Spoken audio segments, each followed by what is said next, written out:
trip and see. Take a little trip, take a little trip, take a little trip with me.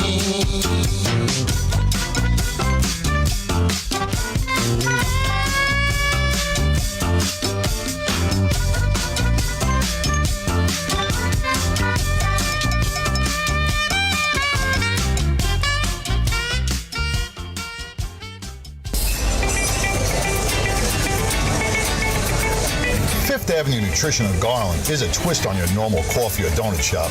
Serving coffee, teas, shaved ice, and delicious ice cream shakes, pastries, and muffins, Fifth Avenue offers a wide variety of delicious drinking concoctions, ranging from specialty coffee, nitro brews, meal replacement ice cream shakes, to energy-boosting fruit-flavored teas.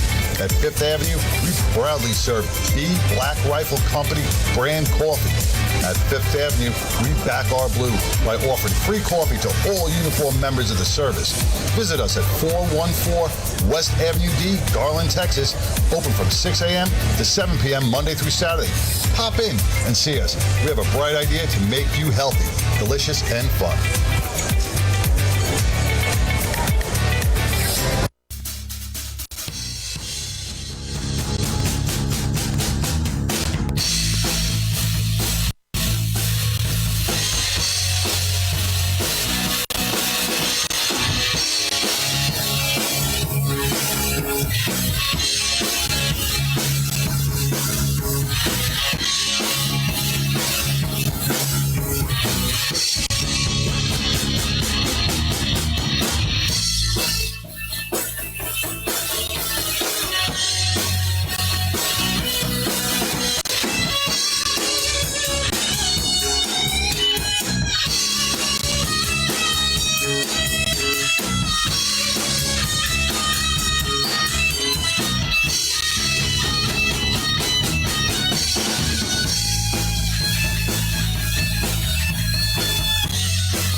All right, welcome to the award-winning 99% Radio Network here in the Fishbowl. It's going to be a wild ride today. I want to welcome everybody who's tuning in. We are broadcasting live from Fishbowl Radio Network studios here in the heart of the entertainment district in Arlington, Texas. Today's show is brought to you by Law Tigers. If you ride, you must know what Law Tigers is all about. Law Tigers has been protecting our motorcycle riders since 2001. They are attorneys that are experts in the field. We all know in a motorcycle mishap, we have to make a lot of phone calls, but your first phone call should be to Law Tigers. Get protected. Check them out at 1-888-868-0208 or visit them on the web at lawtigers.com. Man, welcome. 12 and Mongo, man, we got an awesome show today. Why don't you tell us all about it? I'm really excited for today's show. Just first off, got to apologize again. Our good friend Jose Hernandez is having some medical issues within his family. And prayers to him and his family. He sends regrets that he will not be able to make it in, but he's shooting for next week again. So hopefully the health issues will be resolved. All right. And he'll be in. That said, coming up here pretty quick, man. We're going to have Bruce Ingram from Molly Hatchet calling in, which is great. We're going to be talking to him about all things Molly Hatchet, talking to him about the High Seas Rally coming up in October. As you know, Molly Hatchet, Foghat, Trace Adkins, Black Smoke Sinners, Steel Rod the band are all going on the cruise. I had to qualify that. Hey, did your butt pucker when you had to say that? When you said that, your butt puckered just a little bit. It did. You couldn't drive a nail through there, buddy. Trust me. What are you laughing for? But willing to try. but willing. B-U-T-T. But willing to try. So we'll be talking to Bruce here in just a few minutes, and then coming up later on in the program, we're going to be talking to Larry Mazza again, author of the book The Life, yeah. And star of The Irishman, and he's got a bunch of projects underway right now. I don't know if he'll get into those or not. Maybe you'll share, maybe you won't. And we're also going to have his good friend and colleague, Frankie Steele, Frankie Pontillo, who is a paranormal investigator now. And we're going to you said he's a paranormal investigator. Yeah. All right. Now, I'll say this when he gets on, but as a wise guy or a mafia guy or a mob guy, what are the souls that you're reaching out to? Hey, though, there was an episode of The Sopranos, remember? Yes, the dream episode. Where Paulie goes to, he's going to a counselor or something like that, or a psychic. And the psychic starts walking around talking, to Paulie like he's one of his victims or something, Do you remember that episode? I do remember that episode. Now, you told me that he's paranormal investigator. Now, there's two different things. Now, you said he was hunting down Sasquatch and Bigfoot, and the Yemi guy, Yeti, not Yeti is a cooler. Yeti's a cooler. No, they're just in a different part of the world. Oh, so he's hunting down those things. He's hunting, or is he a paranormal Well, there's investigator? both, because that's considered, no one's ever captured But one. no, paranormal is souls and like ghosts. Maybe it could be UFOs. I mean, the Yeti is real. I believe Sasquatch that, is real. I believe it. We just haven't caught him yet. Right. Yeah. So it'll be cool. I mean, but see, I think we were arguing earlier that Sasquatch and Yeti, in my opinion, are the same person. Yes. Yeah. I do not think so. I think Sasquatch is a little taller. Well, if he's wearing his proper shoes. I don't know. But it's going to be fun to listen to. It's going to be fun to listen to him, though. And what it cracks me up every time I think about it, though, is because Frankie is a really big guy. He's like NFL big, which would put him in the right spot to approach Sasquatch. Yeah. Like he looks big enough. Like he wouldn't be afraid to go up and try to take him down. Maybe make him an offer he can't refuse to turn himself in. Call him for a sit down. We're gonna have a sit down. Yeah. But imagine that. Imagine. See, that would be a cool thing if Frankie called a sit down for like with Sasquatch, Bigfoot, and a Yeti. Yeah. Yeah, I think that would be pretty cool. They would all sit at the table as like eagles because he's like 6'5" and huge. Yeah, he's a big guy, big dude. So I just think that's pretty cool. But we'll be talking to them about that. We're gonna have an all new Mongo log today. Mongo's been fired up about whatever the topic of the day is. He hasn't revealed it yet. Tell you what I'm fired up about right now is when you sign us on to the computer. I can share this with one group and one group only. When he signs us on, I can share it with the world. So sorry, world, I couldn't share it with everybody. I shared it with the five. I only did what I was asked. I know you do what you're asked, but I'm just saying when you sign on, we don't get the listenership as when he signs on. Well, I'm sorry. Because he must push a button that you don't push. I don't know. I've been told I push a lot of buttons. That's true. Apparently the right buttons, but not today. So, you know what? And we do have some breaking news out of Burleson, actually out of Gainesville, Texas. Burleson police officer who was shot last night or the night before. Multiple agencies, the Texas Rangers, the U.S. Marshal's Office, and a slew of other law enforcement agencies took the perpetrator into custody in Gainesville, Texas today. So he will be tried, and our prayers go out to the Burleson officer who was seriously wounded during that car stop here in Texas. We talk about how law enforcement gets, they've been getting hammered hard for a lot through the media for a lot of issues. But you know what? Our law enforcement put their lives on the line every single day. And you just don't hear of all the cops that are being shot this year or taking their lives.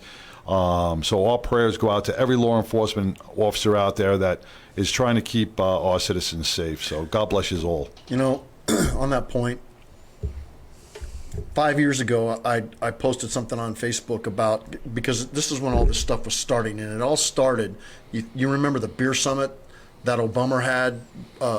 There was an incident that occurred, and Obama invited the two parties, one a police officer and one another person, to the White House, and they set out and had a beer in the. Oh, I don't remember that. They called it. Yeah, I remember it. They called it the beer summit. Okay. And then after that, shit started going downhill because of the lack of respect showed to law enforcement. And in my opinion, a lot of people are going to disagree with this. I don't care. This is what I see. I see politicians like Obama, like Biden, like Harris, like Pelosi, on down the list of those people fomenting all this dissent. They're firing people up, and then they don't do anything about it. You know, if we had a strong leader in the White House, it doesn't happen a lot in Republican-led places because they wouldn't tolerate it. If we had strong leadership, the way law enforcement is under attack today in this country, the government would, if it was some other group, some other profession, you know, where there was 800,000 people in one profession, the government would be going, oh my God, all these miners are getting killed. They're being attacked because of their job. They'd be doing something about it. Right. They would fight back. And I hate to say it, but they're going to, this other side is going to keep pushing and pushing, and they're going to get a reaction one of these days. Well, you know what the end game is going to be, and it's already starting to happen. A lot of the cops are starting to walk away from the job. You're not having the quality officers that are coming onto the job anymore or willing to take the job anymore. So before you know it, you're going to have, we've already seen a spike in crime.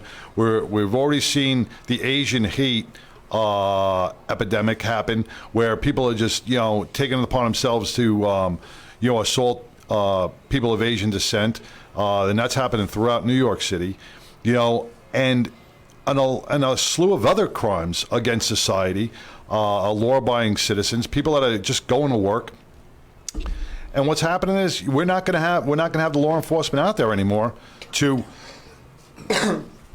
keep these people protected, because it's going to come down to where law enforcement just doesn't want to get involved anymore. They're not going to risk their lives. They're not going to risk their families' lives. They're not going to risk, losing everything. Fighting crime's a dirty job, and until we wake up and look at that, and yes, things happen, and yes, they're and I'm not going to get into the whole political thing that's going on right now, but you know what, mistakes are made, and people do get hurt. But look, Sideshow, if people, first off, they're making martyrs and heroes out of these douchebags.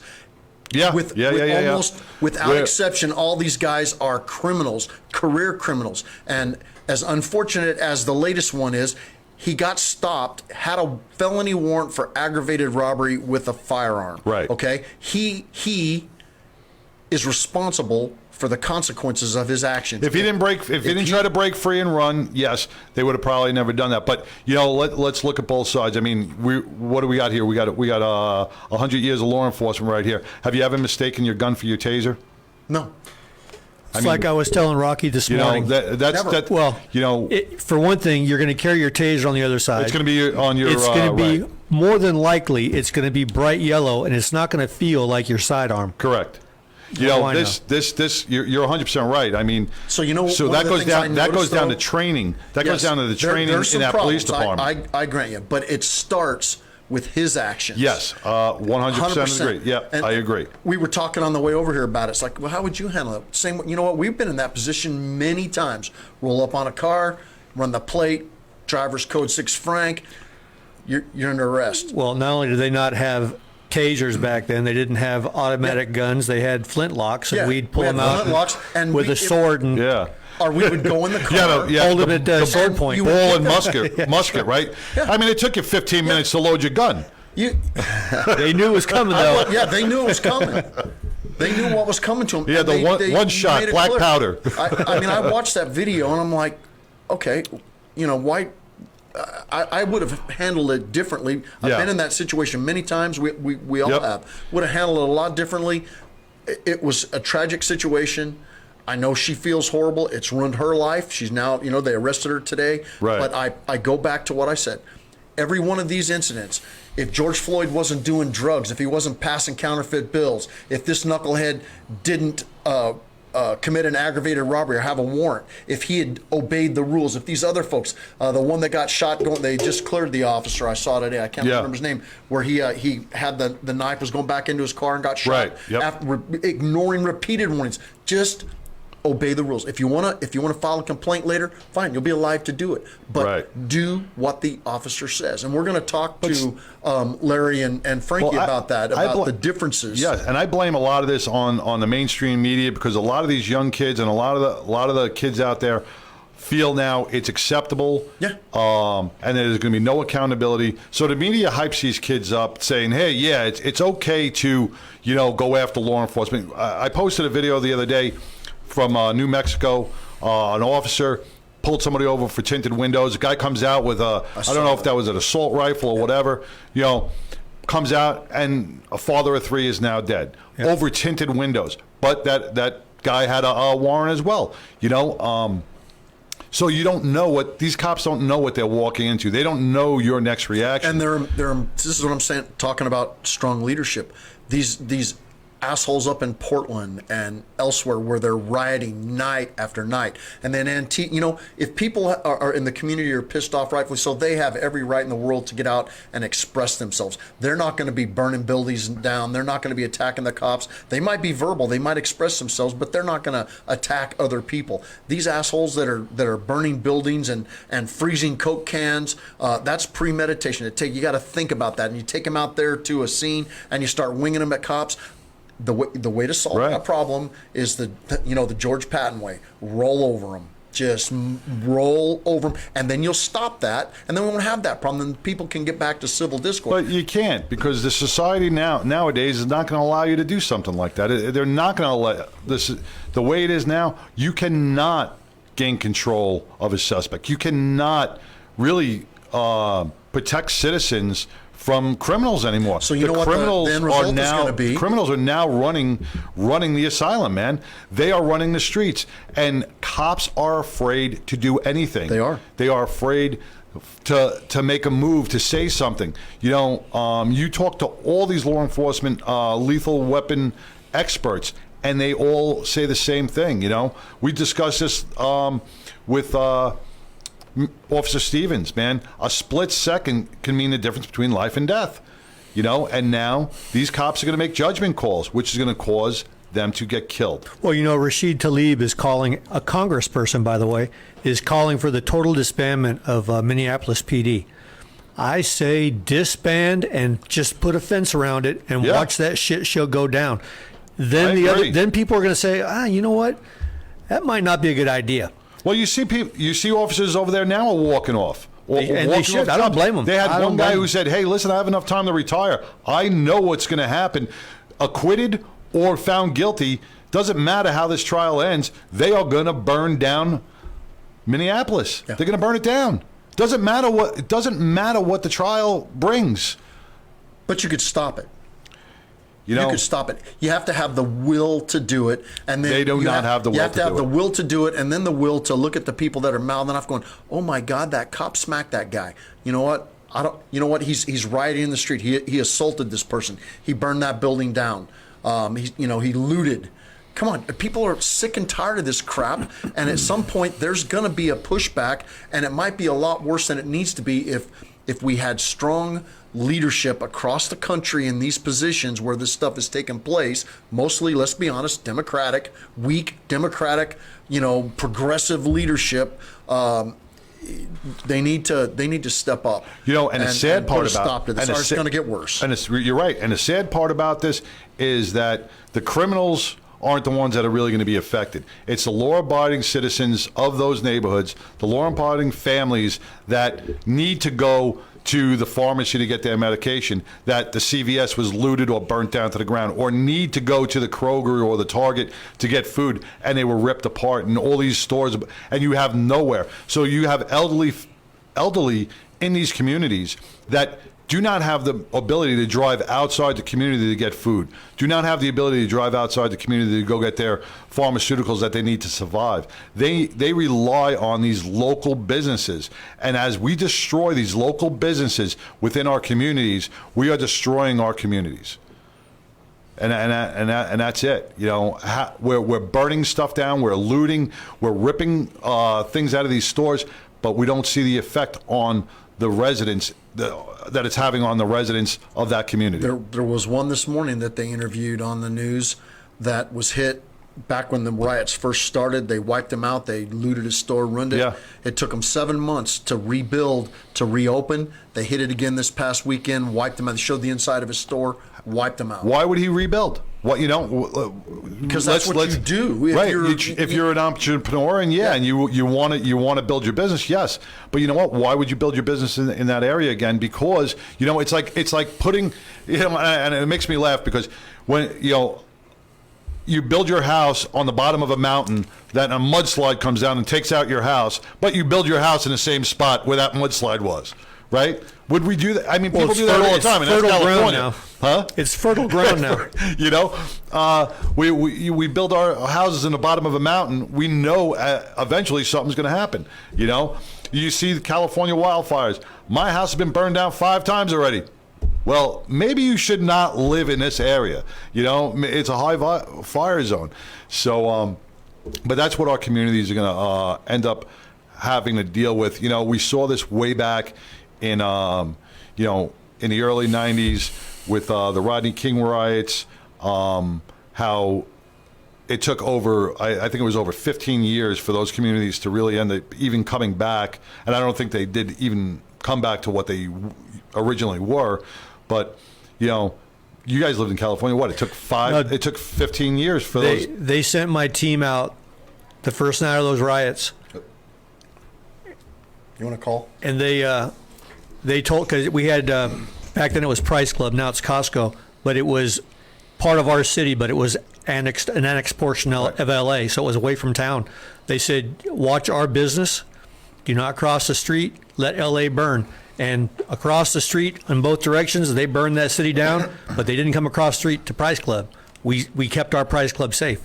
That's just the way you have to be. I mean, we had the manpower, they did not. Right. We got him coming on the line? That's all It's the wrong number? No, not that number. Oh. The number up top. Oh, Yeah, that other one's Pornhub. I copied it right off the call. You guys are so, technologically Inept. inept. Inept. All right. I am You know what? Let's.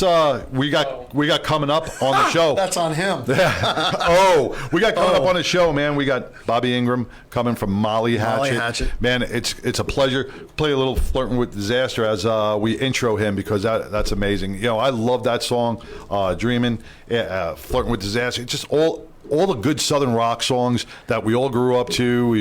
It was. I listened to that whole CD yesterday while I was smoking a stick. How great! It just relaxes. It puts you in such. Jealous. Dude, it was great. Southern rock, just and I'm from New York, so people like Southern rock. What the hell, But man, I saw Leonard Skinner, Charlie Daniels, Molly Hatchet, all these great bands that really, really molded a generation of. I hate to say it, but Daisy Dukes, beer drinking and mudding. That's what it was all about. Good times, having a fun time out in the field and just listening to some good old songs, man. And the Molly Hatchet today is really kept up the what would be the word for that, man? Just kept up the pace and never skipped a beat, because they've been around over 30 years, 40 years. Well, they're still riding that wave because it has not crashed yet. Yeah, no. And that's just because guys like us like to listen to it. Well, dude, I'm telling you, but that wave is still coming in. It's just it's not going to go down and wash back out. It's still curling. Right, it definitely is, and people are still surfing it. And leave your name, number, and a brief. He changed his mind. Hello. Well, after he talked to you before, he probably said, "I'm not going on that show." Going on that show. Or he forgot to pay his bill. One or the other. I don't know. Looks like they're still doing good. He's still working, and he's an attorney too. I know. I want to hear about that. And that's a wonderful thing. He became an attorney. He went to law school. I mean, as a musician that's touring, how do you find the time to do that? And I want to ask him all these questions, which is amazing to see. Because you don't see that. You don't see that in the entertainment industry. You don't see. I wonder how many rock and roll guys have their law degree. Well, a lot of them have their fake law degree. But this one. Bobby has his real law degree. Yeah. He's proud to hang that one on his wall, whenever we can get in touch with him. But how we doing? Called him twice. He probably thinks it's his car warranty. As well. When we call people from Fishbowl, it comes over as either spam or your car warranty. So as we're waiting to get Bobby on the line, we had the honor the other night to go to Texas Ranger Stadium for the Peace Officers Angel Foundation and sit for a law enforcement appreciation night. Man, what a great game it was. I saw so many people that support the bridge, support law enforcement, support our first responders. And it was really a great game. Even though the Rangers lost, it was a lot of fun to be walking around the stadium and seeing guys with the Texas Rangers law enforcement and fire department and 9/11 hats and the EMS hats, and it was a thrill to walk around that stadium, seeing all the support that Peace Officers Angel Foundation has generated for that stadium. And we had a lot of fun. Me, Sam Horowitz, she brought her mom. Me and Tigger went. So saw Sundown down there, and and Grinch. I saw Sundown and Wreck-It and Grinch. Yep. So it was a lot of fun, man. So hey, I know what we can do while we're waiting. Okay, Bobby, you want to do caller number 7? You really listen. We're trying to get somebody on the phone, and you want people to call in. I don't know. I'm just asking, so we can at least prep them for it, right? At some point in the show, we'll give it away. Yeah, why don't you take it out of the bag? Why don't you show that you brought your blow-up doll? I hope you didn't make a mistake and bring your blow-up doll. Dang, I hope not. Hope she doesn't inflate right here in front of God and everybody. Don't pull the pin. So this is the gift that we're going to be giving away today on the show. This is courtesy of Dallas Harley Davidson. Waterproof bag. A waterproof bag, man. To get Harley Davidson gear for your motorcycle, it's amazing because this stuff is not cheap. This stuff is not cheap. So that's a waterproof travel bag, Harley Davidson, from Dallas Harley Davidson. Thank you guys. Also got another little tool bag. Oh, nice. Tool bag. Man. And, we got a little tool bag? I don't know, you can put your phone in it and, stuff like that. Yeah. Wow. Whatever. They're nice little, accessories for your for your bike, yeah, man. I mean, tell you, you go on those, and summer's coming. You go on that trip. Yeah. You want to be fully covered. I mean, that's probably about, I would say, $300 worth of merchandise right there. HD, $100. Yeah, $100. So there's 3 things there. That's about $300 worth of merchandise right there. That if one of our callers is going on the High Seas Rally, that's perfect for the ports of call stop. Hell yeah, It's waterproof. It's it's cinched down. It's got all the cool stuff on the inside of it. So later on in the show, we'll. I think we should go for call. We went to 6. What we could do, since you brought up the High Seas Rally, the next caller who is booked on the High Seas Rally will get this. Ooh. If you call in, if you are booked for the High Seas Rally. And don't lie. But yeah, we can find out. That's right. So we can. The next caller. Let's change it up then. So that we'll say, want to go with caller number 4, or the next person that's gonna book. That's. Yeah, but that's. That's true. That's true. Yeah. All right, so we'll go with the caller number 4 when we say. All right, so listen up, y'all. We're gonna go with caller number 4 if you are booked on the High Seas Rally. And you are caller number 4. John Walsh, this does not apply to you. Number 3. We'll give you all this cool stuff. And then the one other caveat is you got to come to the Ocho Awards.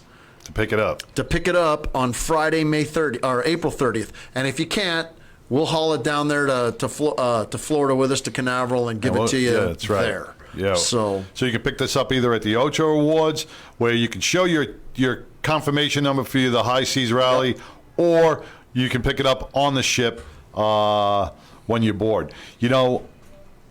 I got to say one thing about the High Seas Rally. I got a notification. I don't know if anybody else did get a notification. I got an inbox saying about prize winning a certain prize, and you had to go to this website, and it was all a scam.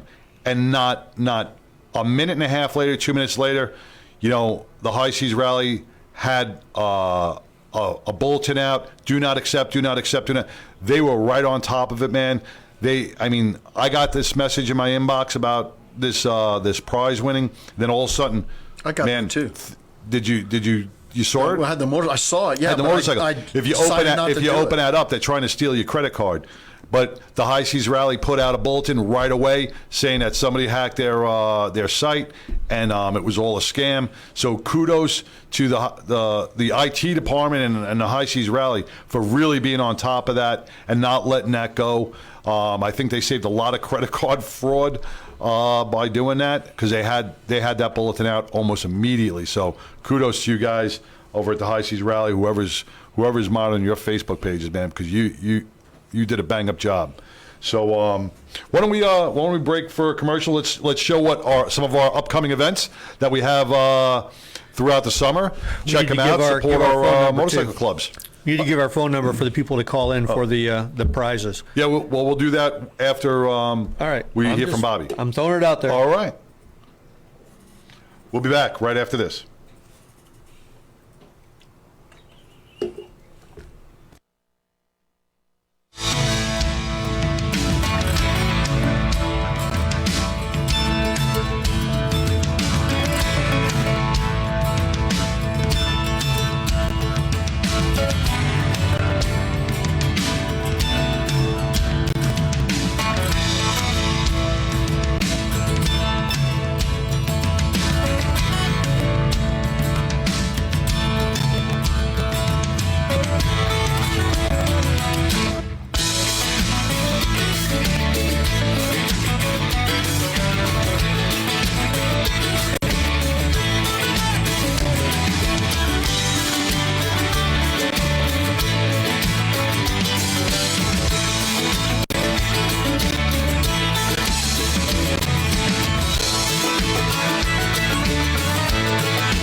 Welcome back to the award-winning 99% Radio Network here in the Fishbowl, broadcasting live from Fishbowl Radio Network Studios here in Arlington, Texas, the heart of the entertainment district. Man, we are just waiting. We're having phone difficulties with Bobby Ingram from Molly Hatch calling in, but we are going to await his phone call. He probably had some rock and roll emergency where, had to tune the guitar, drink some bourbon, some whiskey. Maybe he's sitting in the back like Mongo was and smoking a stick, and he just lost track of time. Listen to some good tunes. That's right. That's right. Could be. So, we could. You want to talk about the cruise real quick? Yeah, let's talk about the High Seas Rally. We can talk about that and the Ochos, because those are two big things coming up. Ochos are first Friday, April 30th at 7 o'clock. Hella Shrine Temple in Garland, Texas, 2121 South Rowlett Road. The inaugural Ocho Awards, and this is the 99% Radio Network saying thank you and recognizing clubs on a local, regional, national, international level for making a difference in their communities. And it was tough. Trying to establish standards, because so many clubs out there are just killing it when it comes to helping people and making a difference in people's lives. And so the awards, we've got them all purchased, and they are badass. I don't think anybody's going to be disappointed with what they'll receive, and in recognition of this, and it's just our way of Saying thank you. bringing, saying thank you and bringing attention to. You know, you brought up a good point. It's like all these clubs are making a difference, right? They did this through a pandemic. That's how hard it was. It was so hard for us to choose, right? And this was during a pandemic. These guys were out there doing, things for their community. Can you imagine next year how hard it's going to be to choose a group? Because these guys are out. Our clubs around the world are out in force now. They're like, we can really do good things and make a difference. Just look at those posters that we just put up, all those flyers that we put up. Man, the clubs are coming out in force. They're helping autism. They're doing water runs. They're doing law enforcement memorial runs. They're raising money all over the world. Scholarships. Man, it's going to be a good year for motorcycle clubs across the country, actually across the world. So, and for the clubs that actually listen, if you send us a flyer, let us know the event's coming up. We'll promote it. Yes. Send us a follow-up after the event to let us know what happened afterwards. Give us the outcome, because it's going to get complicated for us next year when we do these ochos. If we don't know about it, we can't consider it. So promote yourselves. That's what we're here for, is to put the word out, what you guys are doing, how you're doing it, and where you're doing it. But let us know so we can do that. But let us know what's going on afterwards too. Yeah, you know what? And show us send some pictures of the event, man, because we'll be more than happy to put the pictures of your event on the air, share it with the rest of the world, and show people what you guys are doing, man. Get your club's name out there, and you know what? This also brings it builds up your fundraisers. People see what a good time people had, and you know what? Maybe next year you'll double your crowd. Yeah. Well, or you can do like. Oh, it's Preacher. All Preacher. Right. Yep. Hey, welcome, Preacher. How you doing? Am I the next caller? Have I won the prize? I want to be a winner. Yeah, well, you are a winner, brother. You are a winner. Hey, I was just going to bring you up on the next segment. Preacher, our deepest, our heartfelt thoughts and prayers go out to everybody in your club for the loss of, was it Pioneer? Was his name Pioneer? Yeah, Pioneer. Yeah, we're so sorry to hear about that. It was, our prayers to the family. If there's anything we can do for you or your club, just let us know. Thanks, brothers. And this is what I love about the law enforcement, law-abiding MC clubs around the world, that we give people an opportunity who are bikers and want to be part of a brotherhood and a family, and who possibly somewhere along life had hard times, and when they come on board, they see the difference we are from other bike clubs, and the respect and the love and the kindness and the honesty that we give out from our members and our club. And it brings them on from where they were to become a new person. And our good brother Pioneer, and his name is Pioneer for a good reason, I remember him saying to me one time, he rode the life on a razor blade with a bottle in one hand. And then after being with us for a few years, and he said to me, you know something, due to you and the club and the new lease of life in what we're able to do, I feel like I soar on the wings of the eagles now. And even when he was fighting cancer, he stood in a supermarket shaking a bucket. And even when a 1% club came up to him and said, take your cut off, he stood there holding a gas tank, and he was connected to a bag. He said, you take it off me. And wow. He was a good brother, and he'll be missed. Well,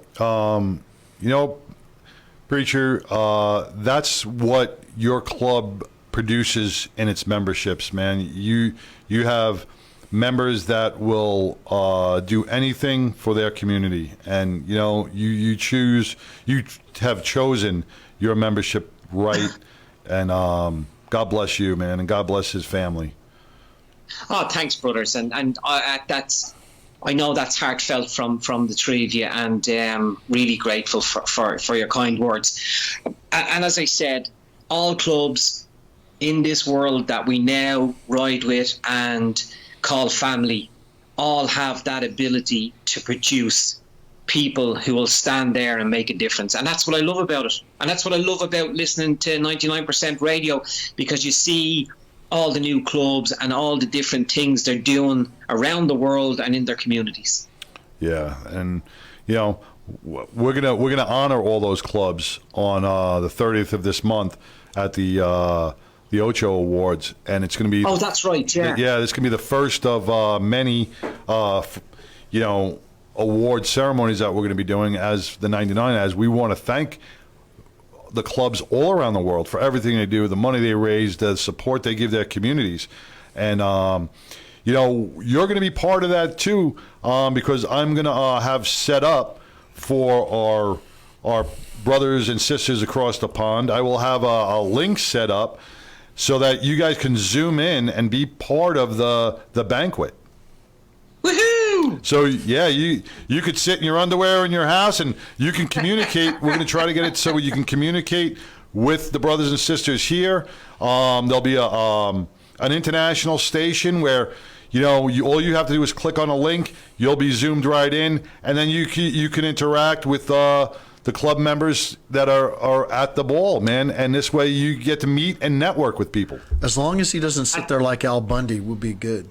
I'm sure he'll be in the preacher's bar with a drink in his Now, hand. that'll be cool. You know, I'm sure That'd he'll be be in the cool. preacher's bar with a drink in his hand. So That's brilliant. You know, and I've said this always from the start, and I mean, you're humble guys.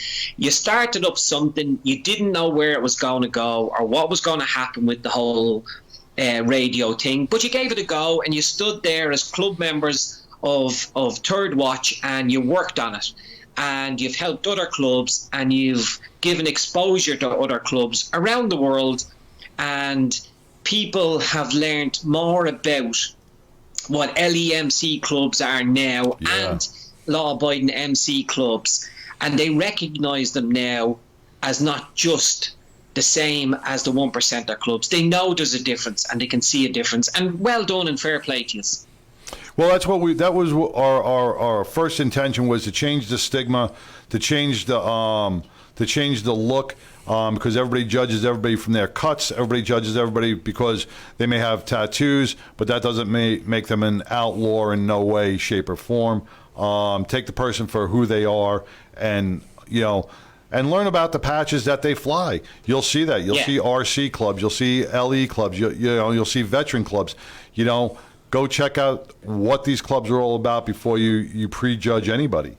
Well, I think what'll be good too, Preacher. I mean, we've talked about Blue Deos with you a number of times, and Mongo traveled out to Albuquerque and helped bring that chapter to life out there.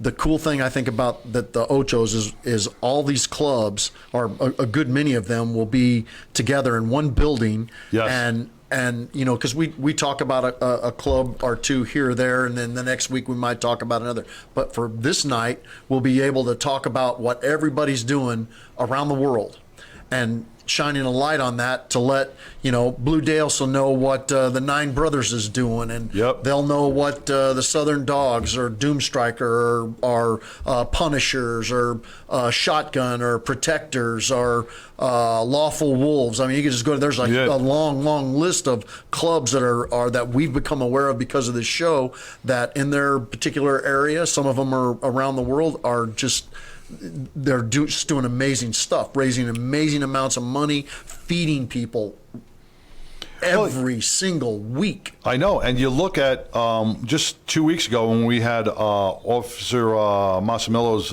widow on, you know, how Fourth Watch and what is the American Guardian Soldiers stepped up and are helping her, you know, With the treadmills. With the treadmills for the 6-7 precinct over in Brooklyn, which is a wonderful thing. And that's the power that, being able to network and being able to have a voice and use this fishbowl radio as a platform for our clubs all around the world, man. If you need help, there's a club close to you that's going to be out there to help you. Yep.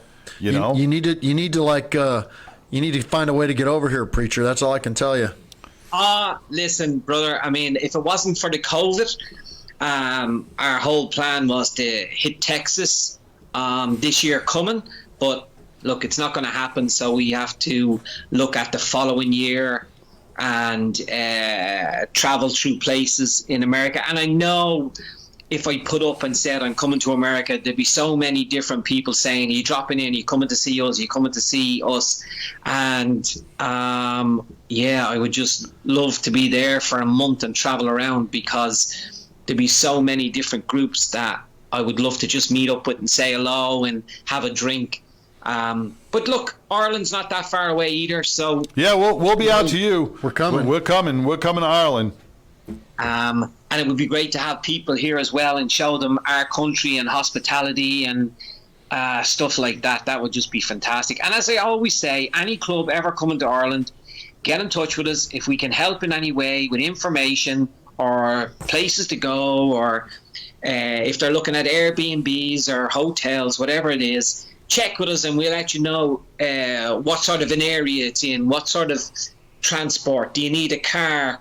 How many days do you need a car for? Can you get away with public transport? We can give you that information. Wow, very good, man. I mean, it's like the Preacher's Bar and Travel Agency. The recently renovated Preacher's Bar. It's free. It's free.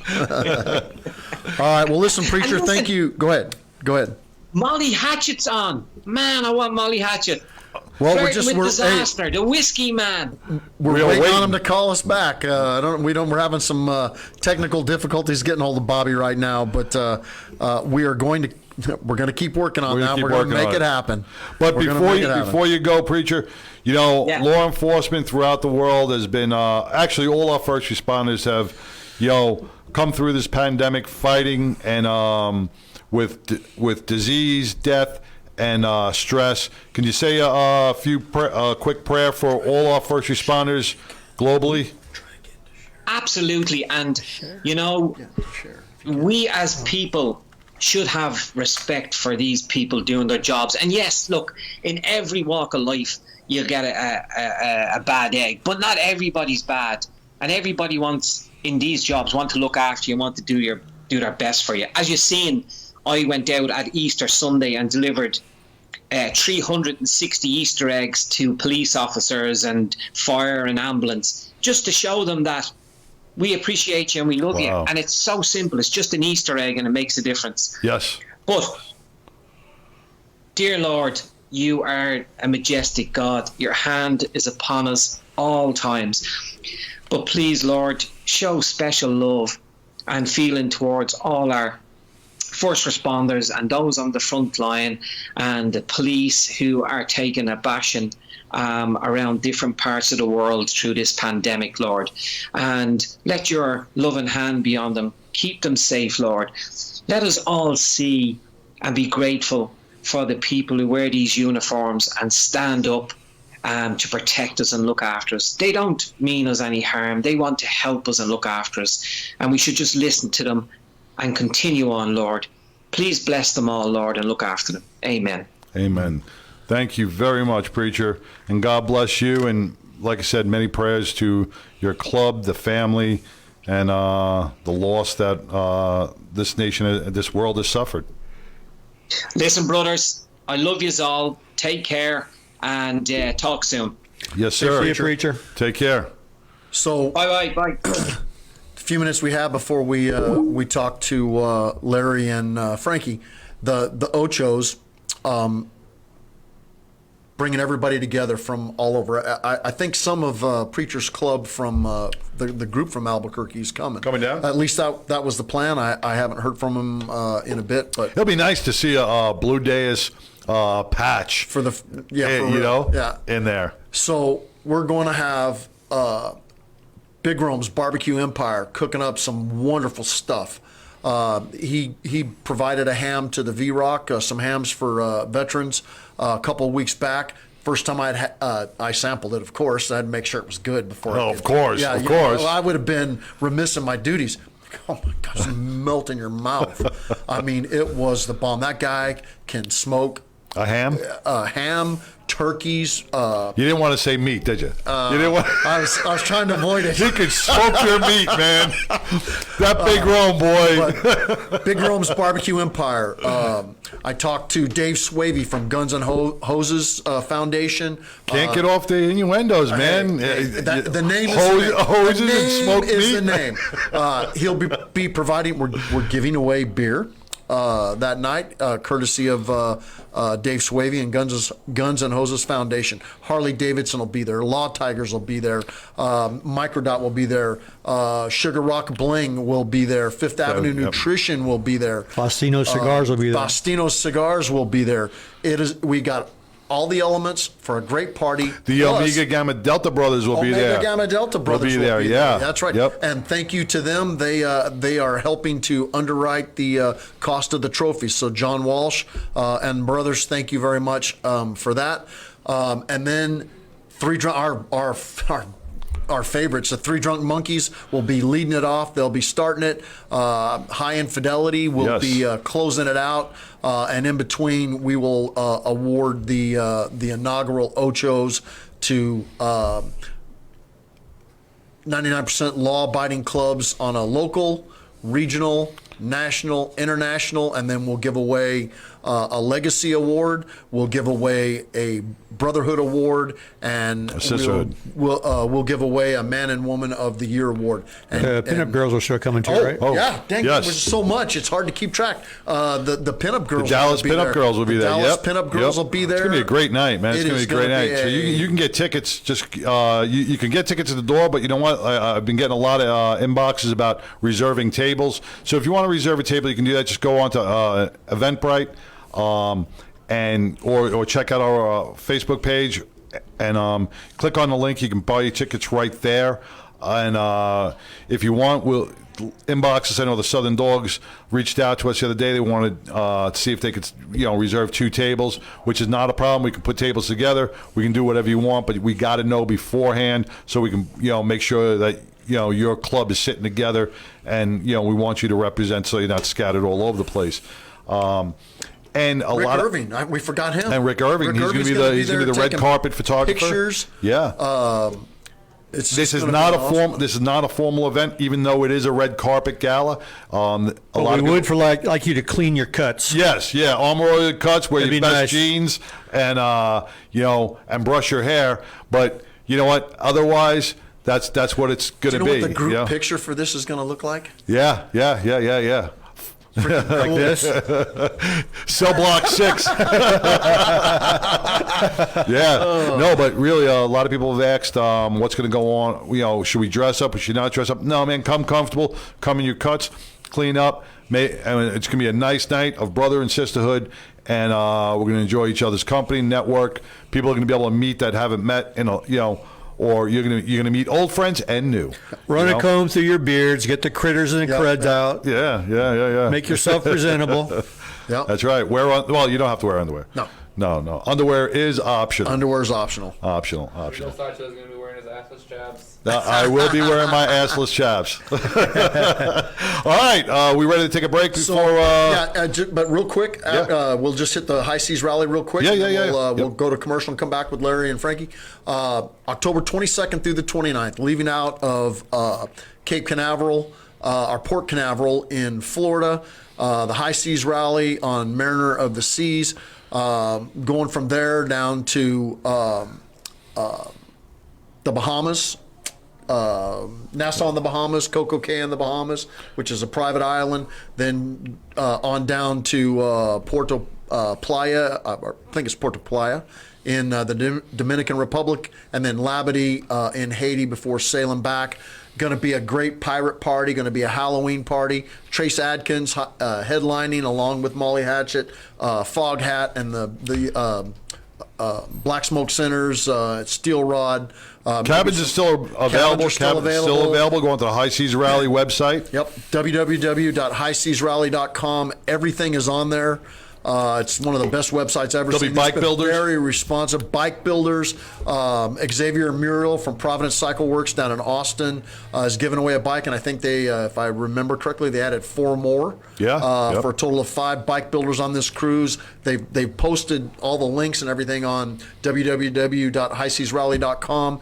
Everything is there. Very affordable. It's the only biker rally on board a ship. I know. They've been doing it since 2003. We've been afforded the opportunity to go and cover all the events live there. And I know. I'm excited. From the first night, the get together, meet and greet party to whatever happens when we get back. It's going to be a great time. So that's October 22nd through the 29th. Check it out if you are interested. All right. So this is 99% Radio Network. We're going to come back with Larry Mazza and Frankie Steele Pontillo. All right. Right after this. Texas at TLC on the Lake, located at 4881 Bass Pro Drive. Step in and enjoy our made-from-scratch meals. It'll make you feel like you're back in Grandma's kitchen.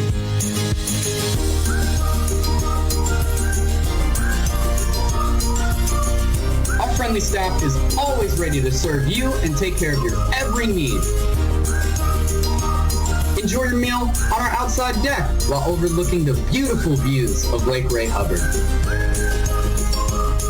If you're out with the family or hosting a corporate event, visit TLC on the Lake or give us a call at 972-203-8512. Wanting to host your own podcast or radio show, but don't know where to start? Have you been told you have the gift of gab or a lot to say, but don't know what to do with it? Don't answer that. It's simple. Fishbowl Radio Network, home to your favorite online radio shows. So contact us today and become the next big name in the industry. With a number of services to help grow your audience and expand your brand, there's no question why Fishbowl Radio Network is #1 in the business. With everything going on in the community, people are constantly looking for new info and entertainment. Now you can be that voice to bring what they need. Stop talking about what you want to do and bring it on air. Call Fishbowl Radio Network at 817-633-4880. That's 817-633-4880 and jump in. Hello, we are It's About the Kids Incorporated. We are a 501c3 nonprofit organization that operates out of Dallas, Texas. Our mission is to focus on the kids of today who become the youth of tomorrow and the adult of the future. Today, tomorrow, the future. Empowering the community one family at a time. You can reach us at all social media platforms at It's About the Kids or online at www.itsaboutthekids.org. Where we mentor a child, save a life.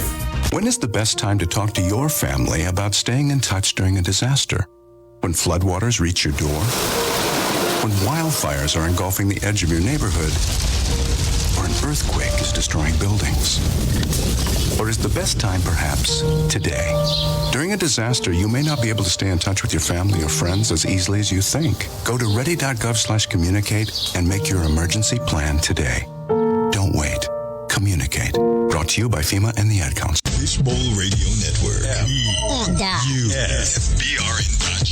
Your voice matters. Jump in.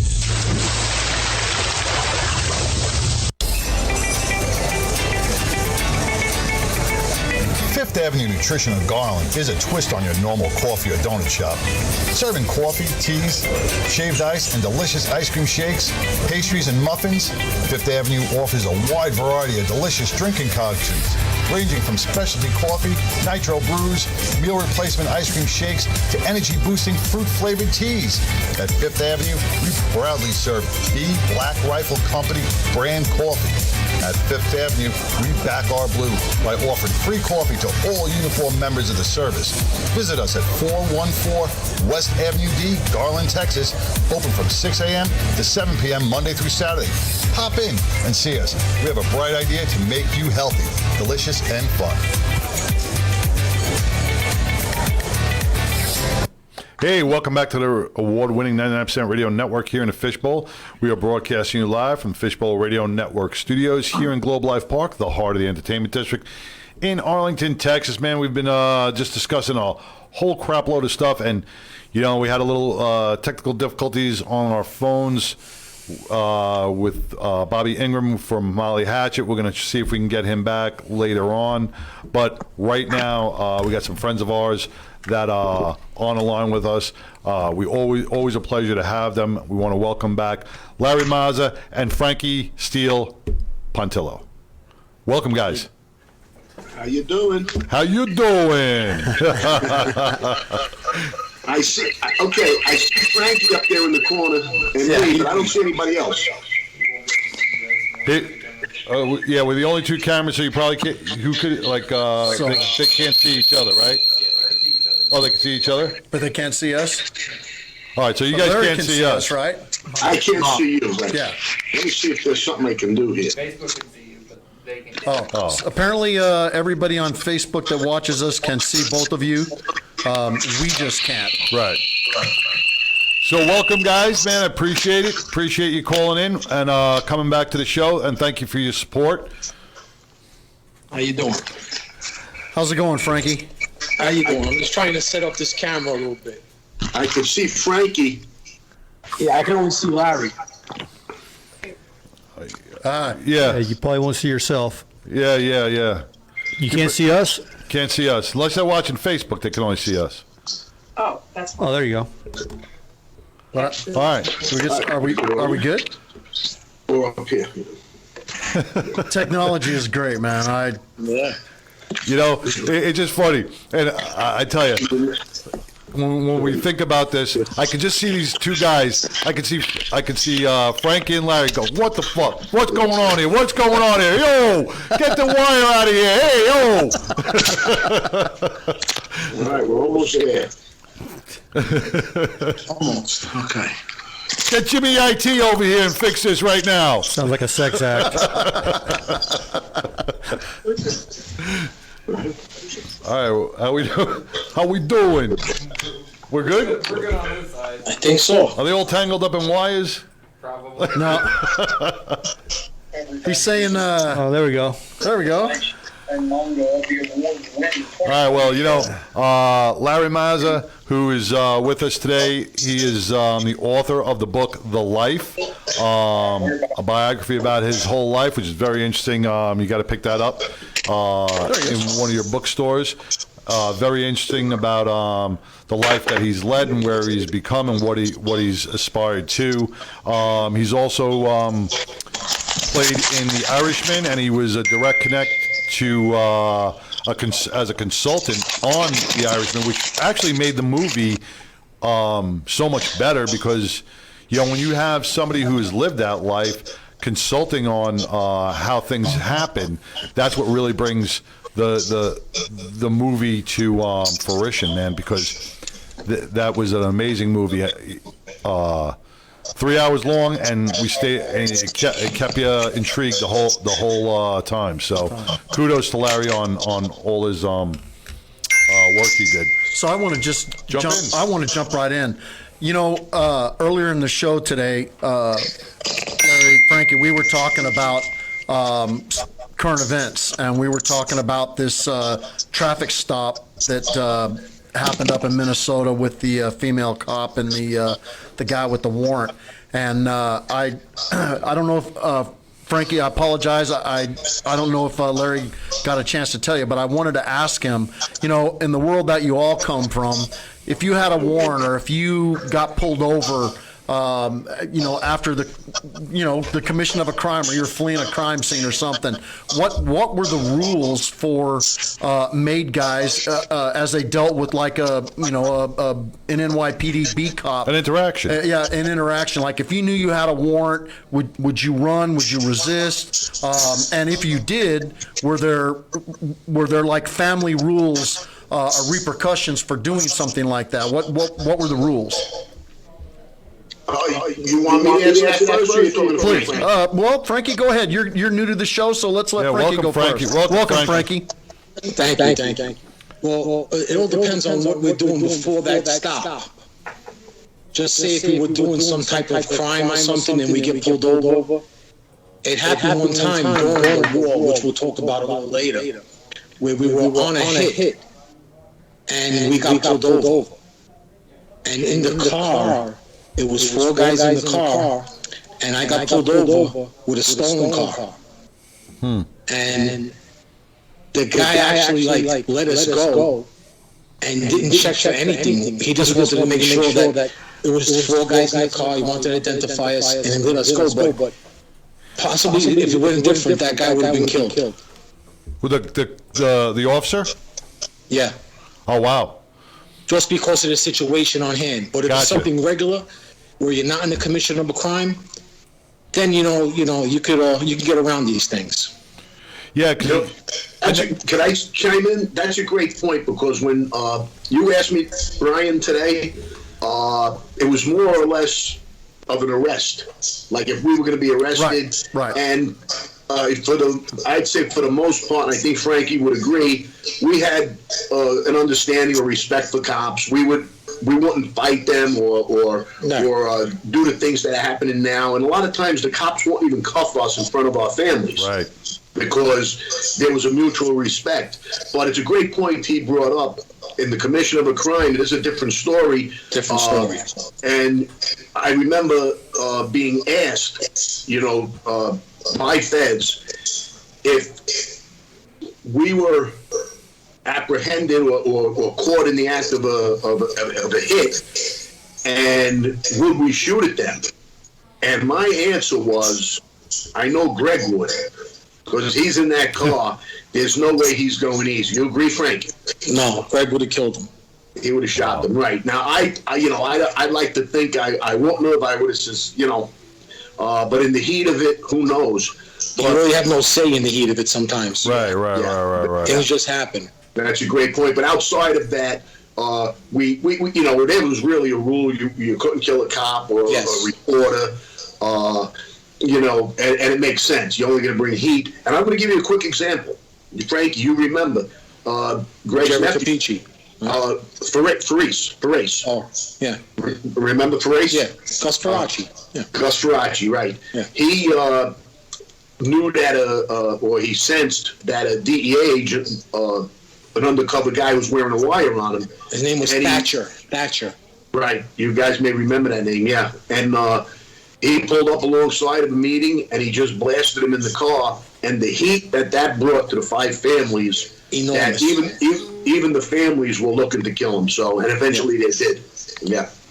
So as a rule, though, just say you got a warrant and you get pulled over. If you beefed with a cop, what were like your captains are on up the chain of command. Was there repercussions, like if you brought extra heat onto your crew or your family for beefing with a street cop like that?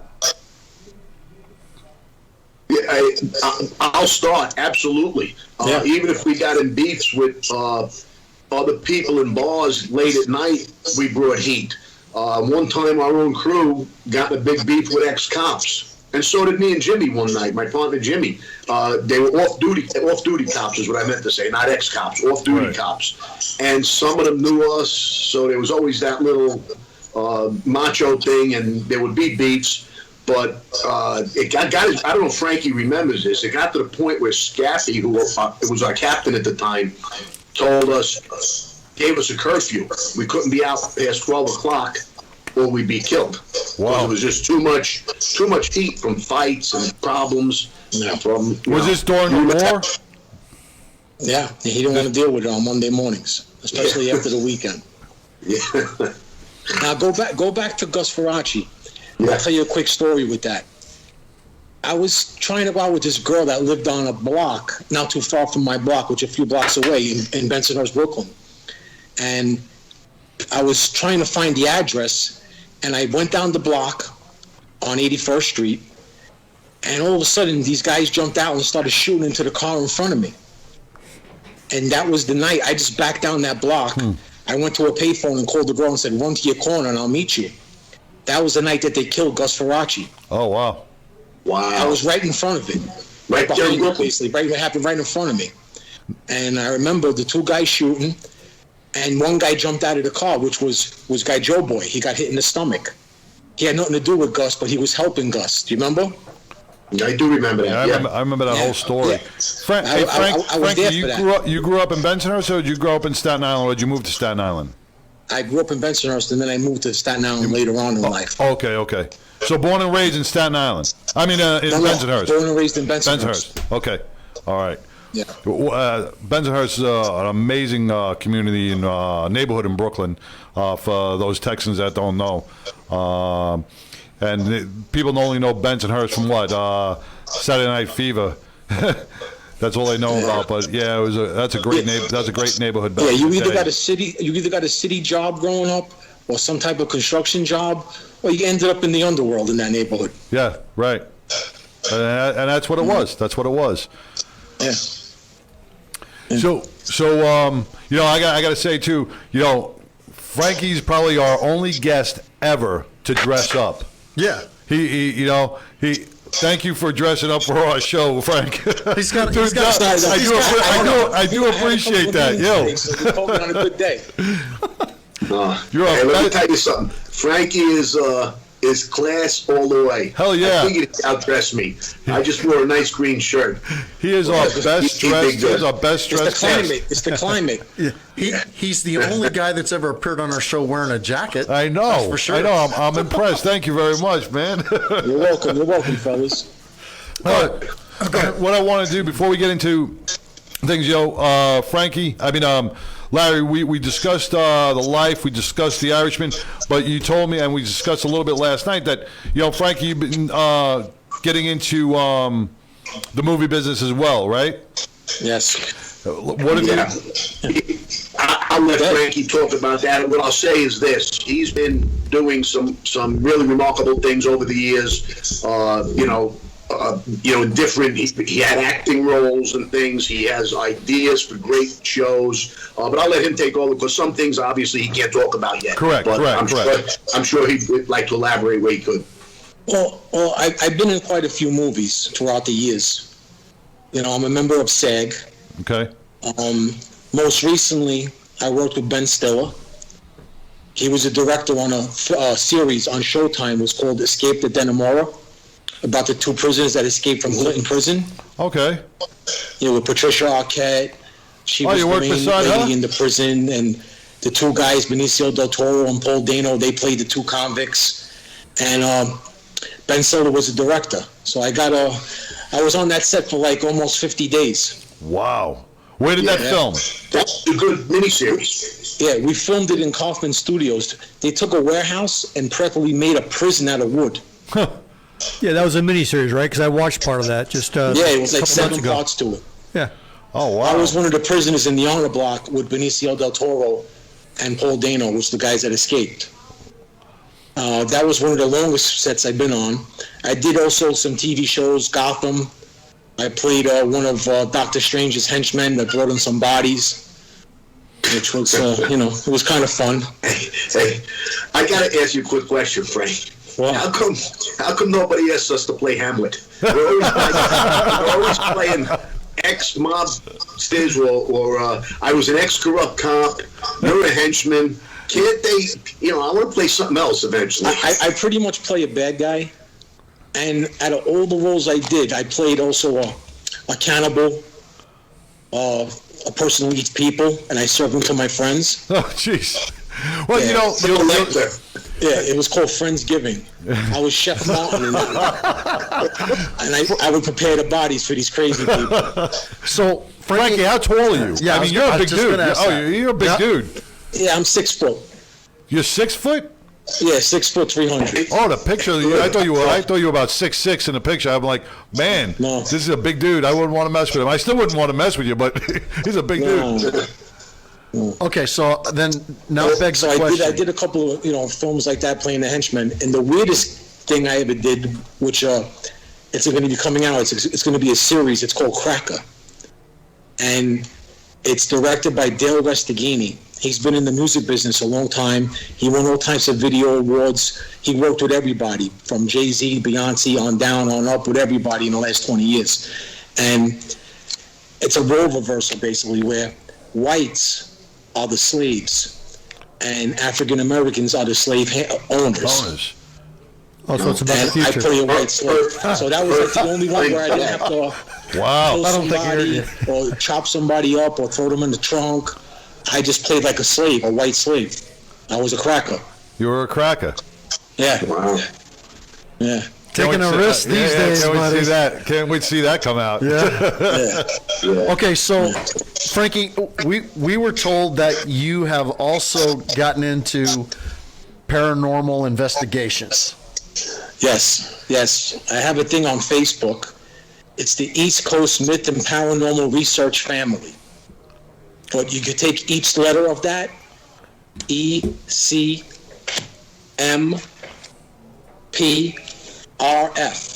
and punch it in. You can go to our page. And on Facebook, you'll see it's me and a couple other guys. We're all childhood friends of 30 years and better. And we decided to have like a bucket list and try to investigate certain myths. And because I do believe in certain things, like I do believe in aliens, so I don't want to sound crazy, but I do believe there's some type of extraterrestrial life force that's helping us somewhere along the line. I do believe in certain myths such as a Bigfoot. I do believe in a Bigfoot, Sasquatch, a Yeti. I do believe in ghosts. Well, let me ask you this.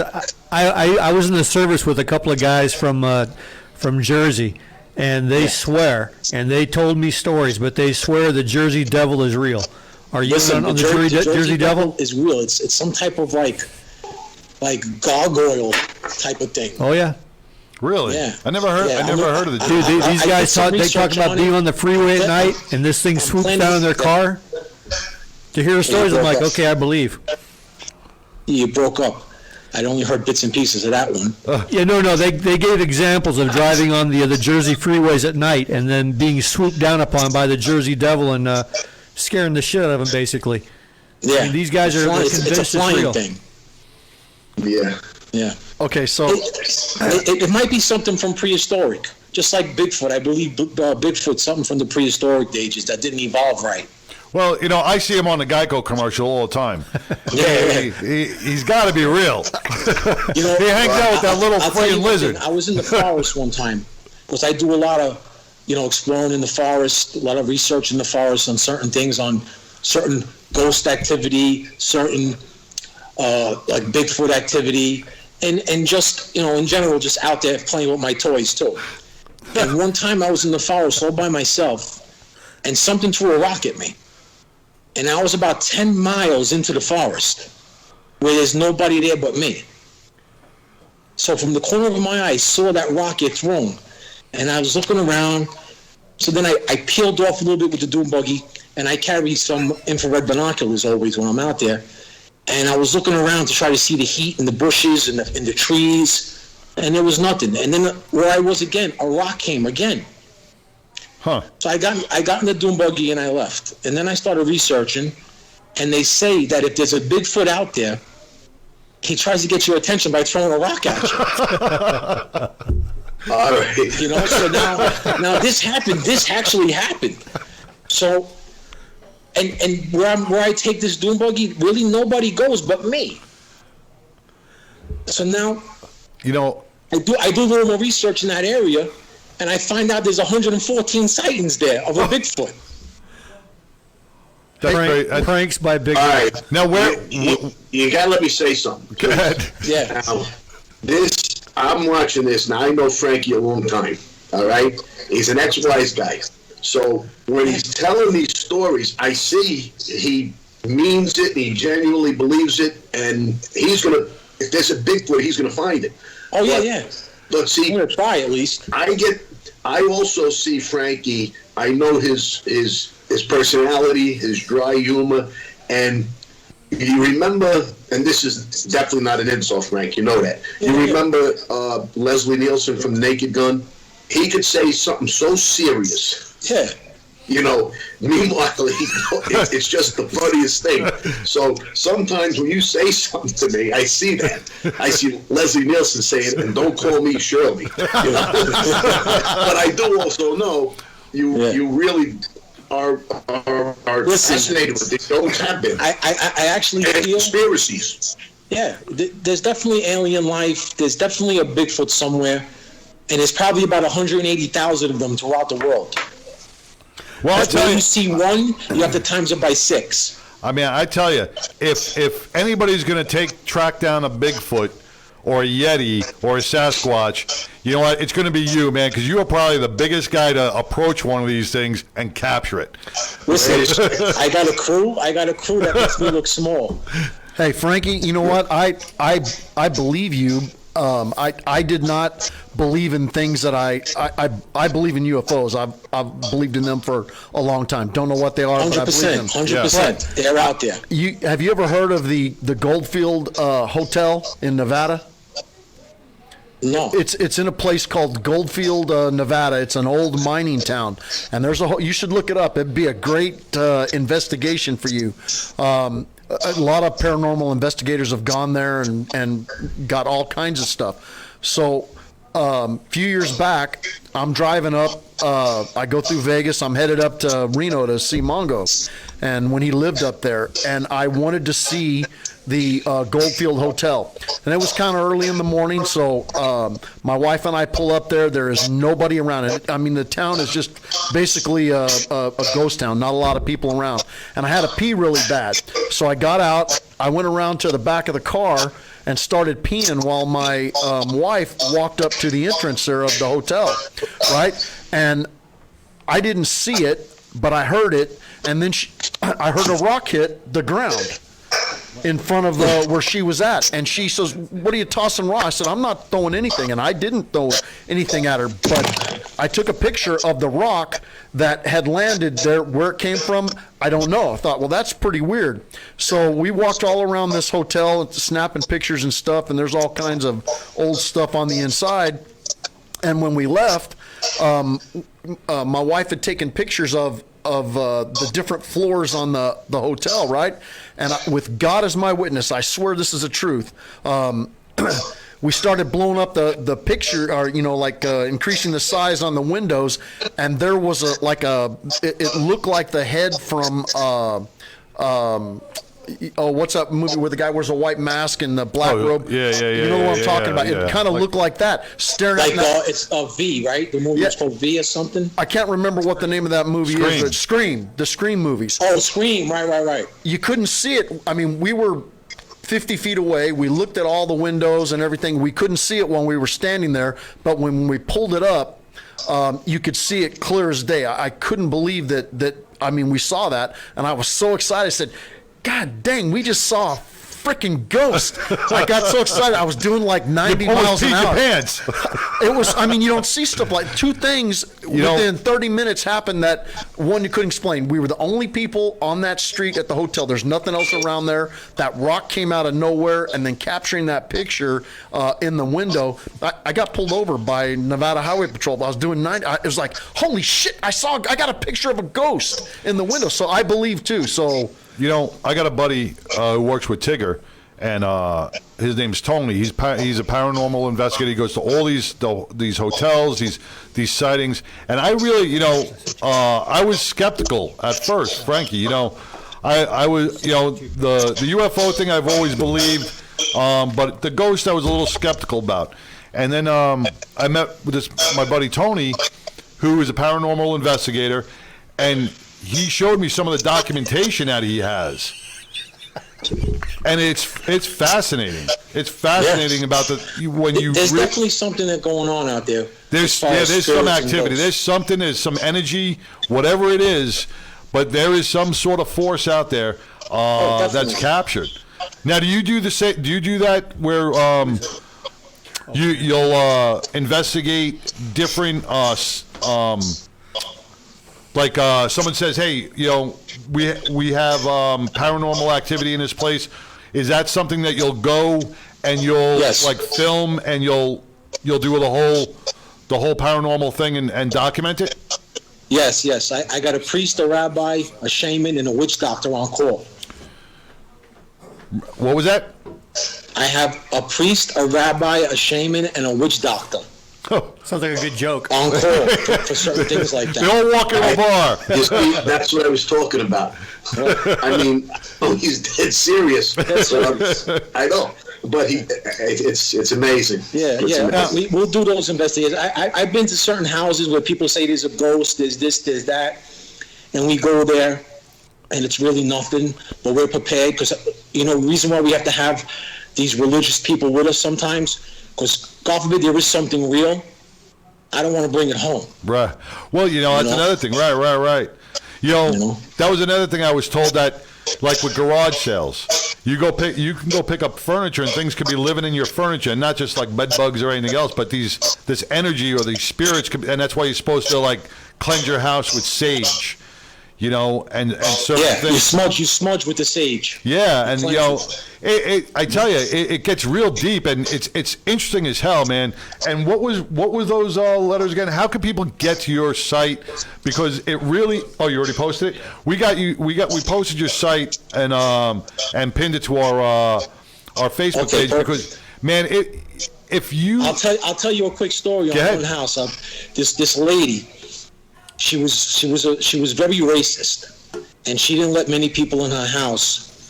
And she contacted a friend of mine because he lived across the street from her, and they were friendly.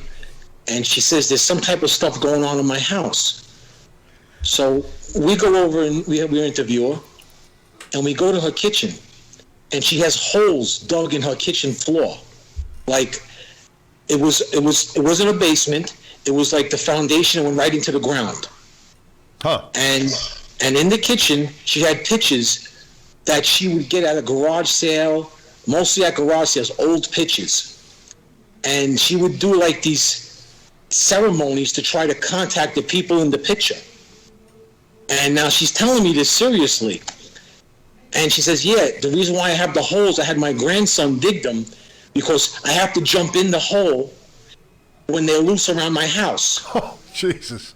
I says, what do you mean, who? She goes, the people in the picture. We have to jump in the hole because they can't get in the hole. So I says, you can get them out of a picture. They can run around your house, or you have to hide in the hole. And it turned out that this lady was really a nut job, but she actually had a beautiful house and had the whole house dug up inside. This makes for such interesting topic because, Frankie, you're 6 feet tall, you're 300 pounds, you led such an interesting life, and then to hear this come out and what you're doing, it's just like a 180, man.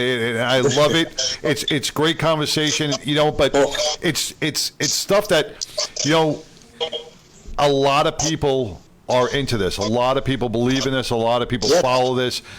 So when you hear someone digging up their house, and jumping in the holes because things come out of pictures, I don't find that weird at all, man. Because I've heard of these things, I've seen these things, and we'd be naive to believe that we're the only people here on this planet or around us. Too many weird things going on. Yeah, and I'll tell you another thing, a quick something. How I know that there's something out there besides what I believed all my life.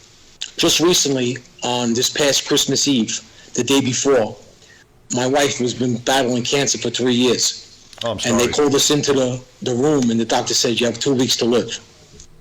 And she goes, you want to die here in the hospital or you want to die at home? So my wife chose to die at home. So now, in the 2 weeks, it's somewhat good in a way when you know you're going to die, because you could say what you want to say to the person, you could visit who you want to visit, give things away and whatnot. But like as the end was coming, we sat down and I told her, I says, listen, if there's a way when you die that you can make contact, just don't scare me half to death, but make contact. And she goes, I will. If there's a way, I will. Oh, man. So now she dies. Now, that night, I don't go to sleep.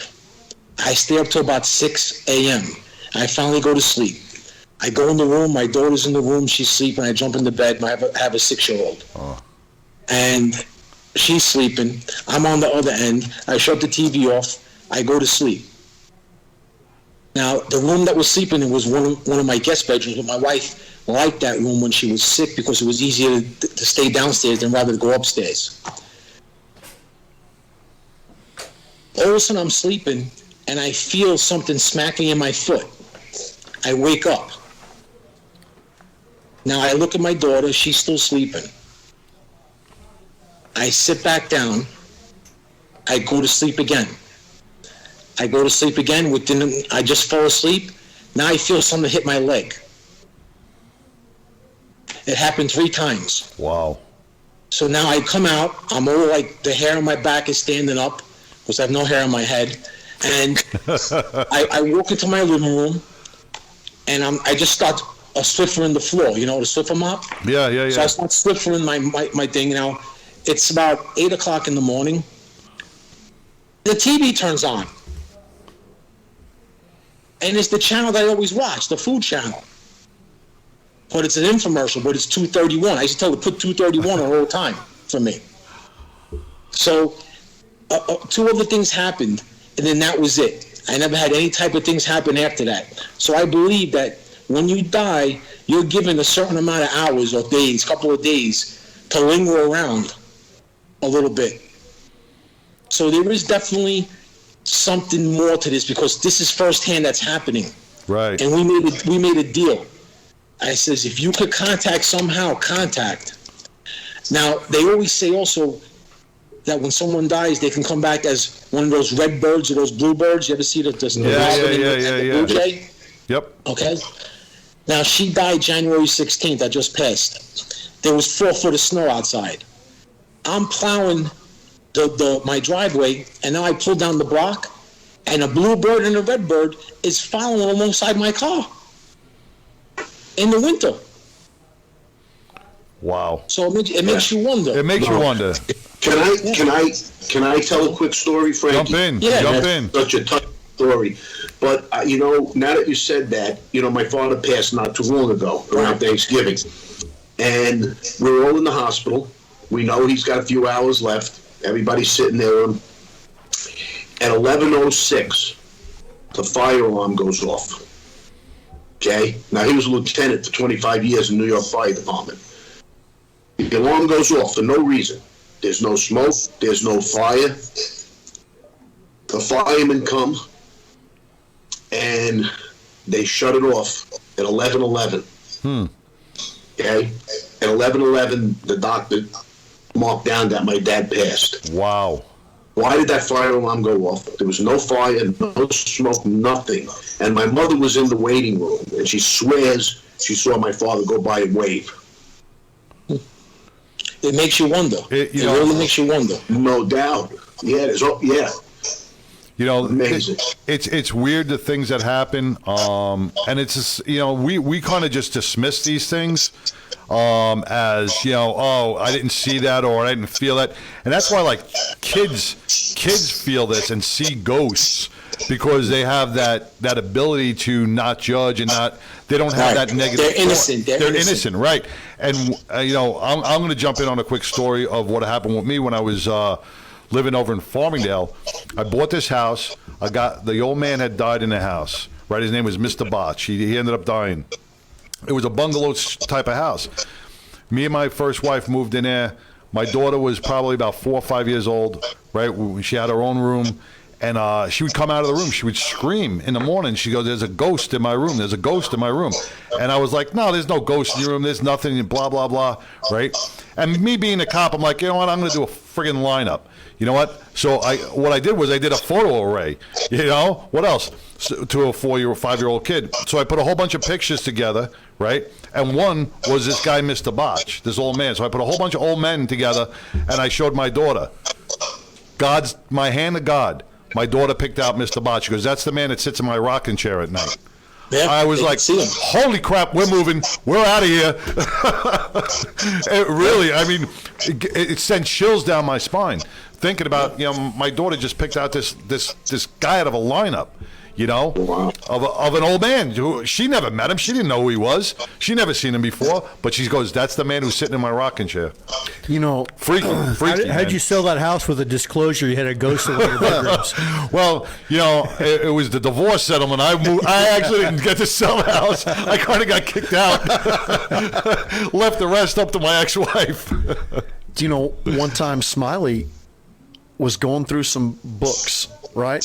And she found this recipe book that belonged to her mother. Her mother's been dead like 25 years or more. And so she wanted to look through it. So she opens it up. And she learned how to cook? Yeah. There was like flour from when her mother had been cooking, right, in between the pages of the book. Right. And she set it down, and she, it was kind of emotional for her. And I was in the house when this happened. She goes, "Oh my God, I smell the perfume that my mother used to wear, and I could smell it." Now, I don't know if it was in the pages of that book, because all I could see was the flour. But you could definitely smell women's perfume coming from around that book. It was trippy. Well, like Frankie was saying about the bluebirds and the redbirds that follow, every once in a while, like you get a whiff of those flowers, right? Where there's no flowers, where there's nothing around, you'll get that whiff. You'll be like, wow. They say if you smell like roses, it's a spirit. And that's what and it's mind blowing because all these sightings, with everything that's going on, you can't help but wonder, and just it's got to lower your skepticism a little bit and go, man, that's got to be true. That's got something. So it's pretty fascinating. Hey, you got man. U.S. Navy fighters aircraft off the coast of California chasing these things around and videotaping them or taking still shots of them hovering over destroyers and frigates out off the Channel Islands in California. Frankie, growing up. Were you always into this, or is this something like new, or like? Well, this came later in life. When I was away at college, I did a lot of reading, and I always was fascinated with like true crime or paranormal stuff, alien stuff. Right. And I read a guy gave me this book. He was an old smuggler, like a hippie smuggler. Guy from college. In college, yeah. And he gave me this book, and I read it, and I was amazed by it. It was called the Sumerian Texts. And basically, to break it down, they find these texts all across the world. And when one guy deciphered these texts, it basically was a map of how to get to Earth. But the problem is, the government went to this guy and said, "How did you know this?" He goes, "It's in the texts." Now, these texts are thousands of years old. The only way to know what's in these, what this says and what this guy said it's for a route coming from space to Earth. With any type of microscope from Earth to space, you don't know what the route is. The only way to know, you have to come back. So and this guy broke it down. So when I read that book, I was fascinated by it. I knew there was alien life. I know there's grays. I'm dying to get into Area 51 in the worst way without getting shot. I really want to get into the gates with everybody else. What's going on in there? Yeah. The amount of fiber optic cable that's there, it only makes me wonder. That's like some type of like transport station for them. I got to have you over for Thanksgiving dinner because you know what? This is great dinner conversation, man. I mean, I would love to have you sit at the table. This fascinates the hell out of me. I'm thinking of we were talking before we came on air, Frankie, that we were reminded of that scene in The Sopranos when Paulie goes to the seance, and the guy starts talking to him. All the dead people are in the room. Yeah. Hey, me and Larry were talking. We were texting the other night, and we were talking about because everybody knows that I was law enforcement, and I used to work in a wire room. Since we talk about The Sopranos, right? Do you guys used to watch The Sopranos? Well, I didn't watch it until later on because I was in college when it was out, so I didn't watch it till later on. And I seen most of the episodes here and there. I enjoyed it. I enjoy it. I'm in the same boat. I watched it when I came home, when I graduated, and I had the DVD, so I watched them from start to finish, and I enjoyed them. And a lot of it is based on a lot of stuff Frankie and I lived through, right? And others, not just us, of course, but a lot of it is based on truth. So, they're embellishing it, but it's. I like the show. I thought it was good. Well, I enjoyed this and that's what I loved. Because really The Sopranos was on Sunday nights, and then Monday morning, we'd be listening to The Wires, and everybody be talking about The Sopranos and what Tony did and what this guy did and what Big Sal did, and it was just funny, just like what you said. They embellish. They would be like, I would have never did that. I wouldn't have done that. I would have, It's like watching a football game. They critiqued everything. They Monday morning quarterback the whole Soprano episode. Now it's becoming, is art imitating life or is life imitating art? Because there's guys in the street, when we were in the street, they would be using lines from The Godfather. Right. And, we were the real deal, and we're using a line that Al Pacino said, or De Niro. So I don't even know, if it's which way it is. So we'll have to see. We may do a show on that, too, and bring Mike Madsen on and Armand DeSante, me and Frankie, and we'll say, okay, who's imitating who? Yeah. That'd be a lot of fun. That'd be a lot of fun. But we were also talking about brotherhood. We're talking about brotherhood and loyalty and camaraderie. And, there's probably no deeper loyalty and brotherhood.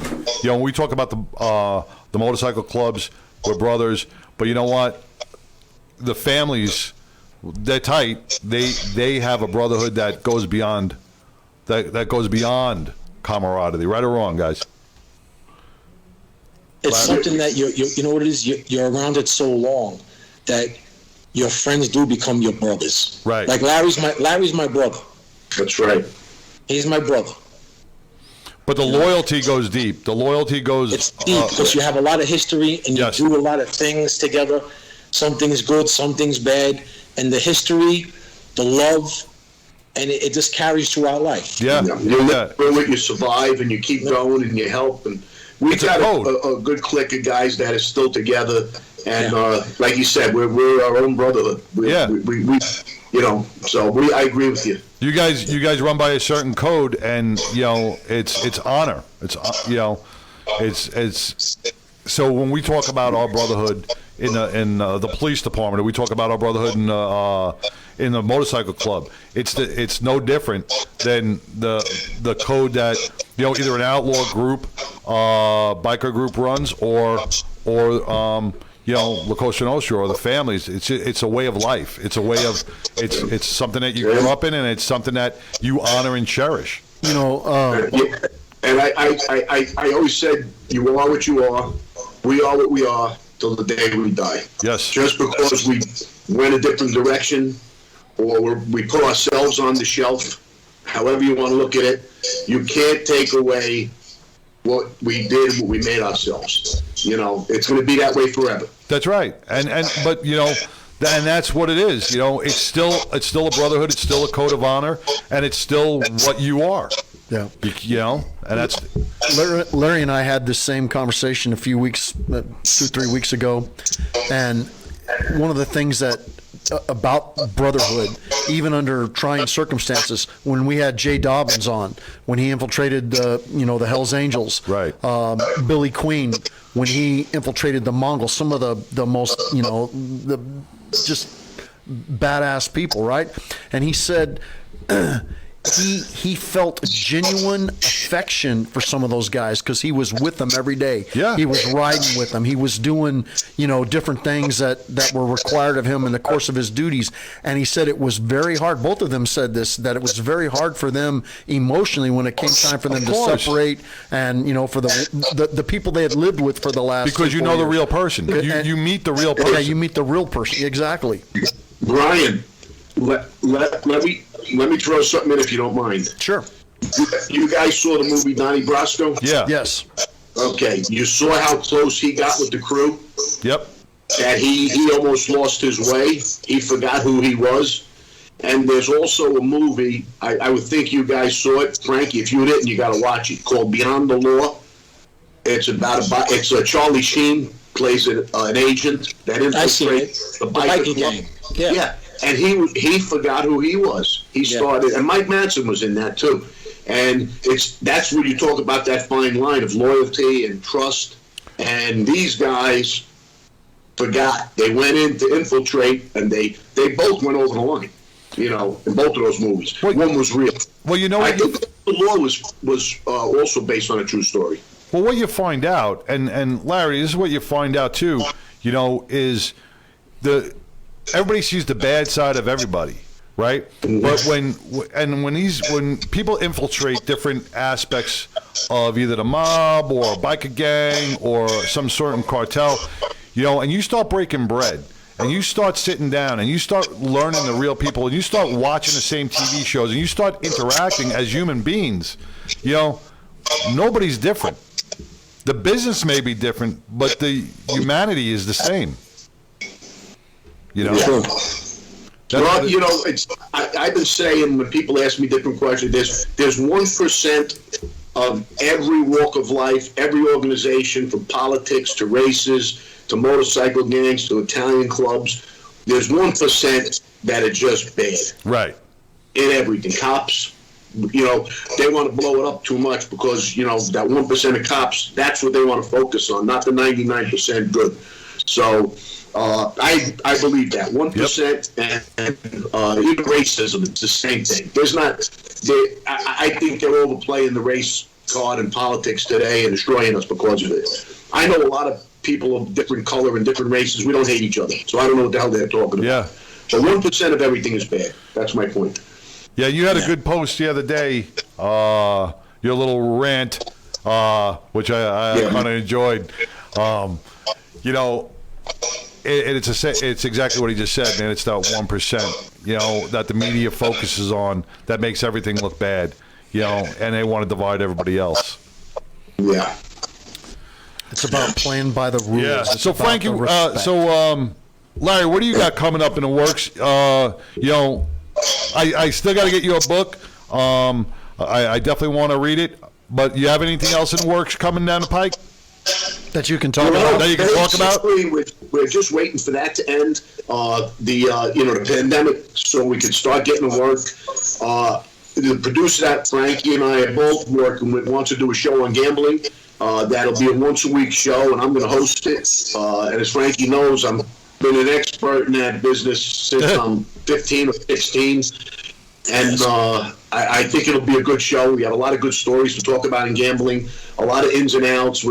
There's a lot more to it than people think. And we'll also try to give the viewers some winners for the Sunday games. Especially that gambling is getting legalized in more and more states. Yeah, we're looking here in Texas. We're looking here in Texas of maybe getting it. The VIG. I want to know the explanation of. I hear this all the time on the show. The VIG. You got to pay the VIG. It's an interest rate. Yeah, but like, how does that work exactly? Like, hey, Larry, I want to know, or Frankie, either one of you, how does that work? Like in the real world, how does the VIG work? What exactly is it, and how does it apply? Because you hear it all on every Depends on show. who you are. It depends on how many points I'm going to give you. I don't know. I don't understand that stuff, so I'm There's asking. two different VIG. There's the VIG and Shylocking, which can be anything from 1% to 5%. So if they lend you $1,000, if we lend somebody $1,000, they have to pay us between $10 and $50 a week, whatever we charge them. Let's say 3 points, 30. They have to pay that $30 every single week until they hand us $1,000 back. And the people, they probably have the $1,000 plenty of times, but they rather give you the 30. So that's the Shylock VIG. The sports VIG is it's a 10% surcharge to the loser. So if you bet $100 on the Dallas Cowboys and somebody bets $100 on the Giants, if Dallas wins, that person gets $100, but the guy who lost on the Giants pays $110.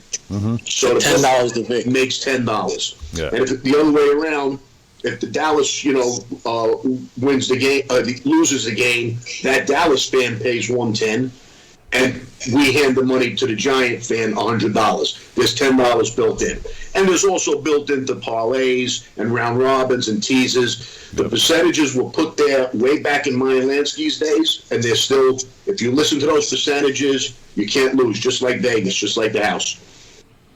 Yep, and gambling's coming up all over the place, and you know that's always interesting, and it's always a lot of fun because I think that's what makes the game interesting, man. I couldn't care less about watching losing. Well, I'm what they call a pickle. Could you go watch a horse race if you didn't have money on it? Watch Hell any no. horses run around the track? No. I couldn't watch these guys run up and down the court either in the NBA unless I had some kind of interest. Yeah. You need some juice. You need some juice on the game. There you go. So that's why the show's going to be good. Frankie's going to come on as a guest every now and then too, because I want to go on his shows as a guest too. So we've got some good stuff happening. I can't wait to see all the good things that are going to happen for you guys later on after this pandemic's over, and you know. And see good things for you. Well, thank you. And it's going to happen. Hey, I gotta ask you a question that was asked to me yesterday. You know, when we talk about the Italian guys with the pinky rings, that a pinky ring always means something different to somebody, each person. Does it have a symbolic meaning to each person? Is that true, or what does the pinky ring symbolize? Well, to me, the horseshoe was luck. Okay. Frankie, you take it from there. That's what I would. Well, listen, I haven't worn a pinky ring since 1988. And, I mean, that was the style back then. Okay. So you had the pinky ring, and when you drink your glass, you have the little ring out so everybody can see it across the room. But after 88, I never... It went out with still wears them, except it's an old timer might wear them. It went out with the Cabizios? They definitely went out with the Capizios. Yes, definitely. The Sergio Tacchinis. They're going to come back. I'm going to bring those back somehow. Yeah. I'm going to bring those back. Yeah. I like that. Oh, so pinky rings were more of a style than anything else. Okay. All right. Good enough. Yeah. So JFW, if you're listening, your question has been answered. Pinky rings were just styles. Just like the Capizios, and they're both out. Okay, what's a Capizio? Capizios are those whites, the white shoes, the white shiny shoes, or the black shoes. They were the disco shoes. The pointy tip. The pointy tip. Yeah. Capizios. Yeah. If there's a roach in your house, you use the Capizio to get it in the corner. Cockroach killers. That's right in the corner. Nothing could escape the corner of that shoe. That's right. That's true. That brings back so many memories. No bug can escape a Capizio. No.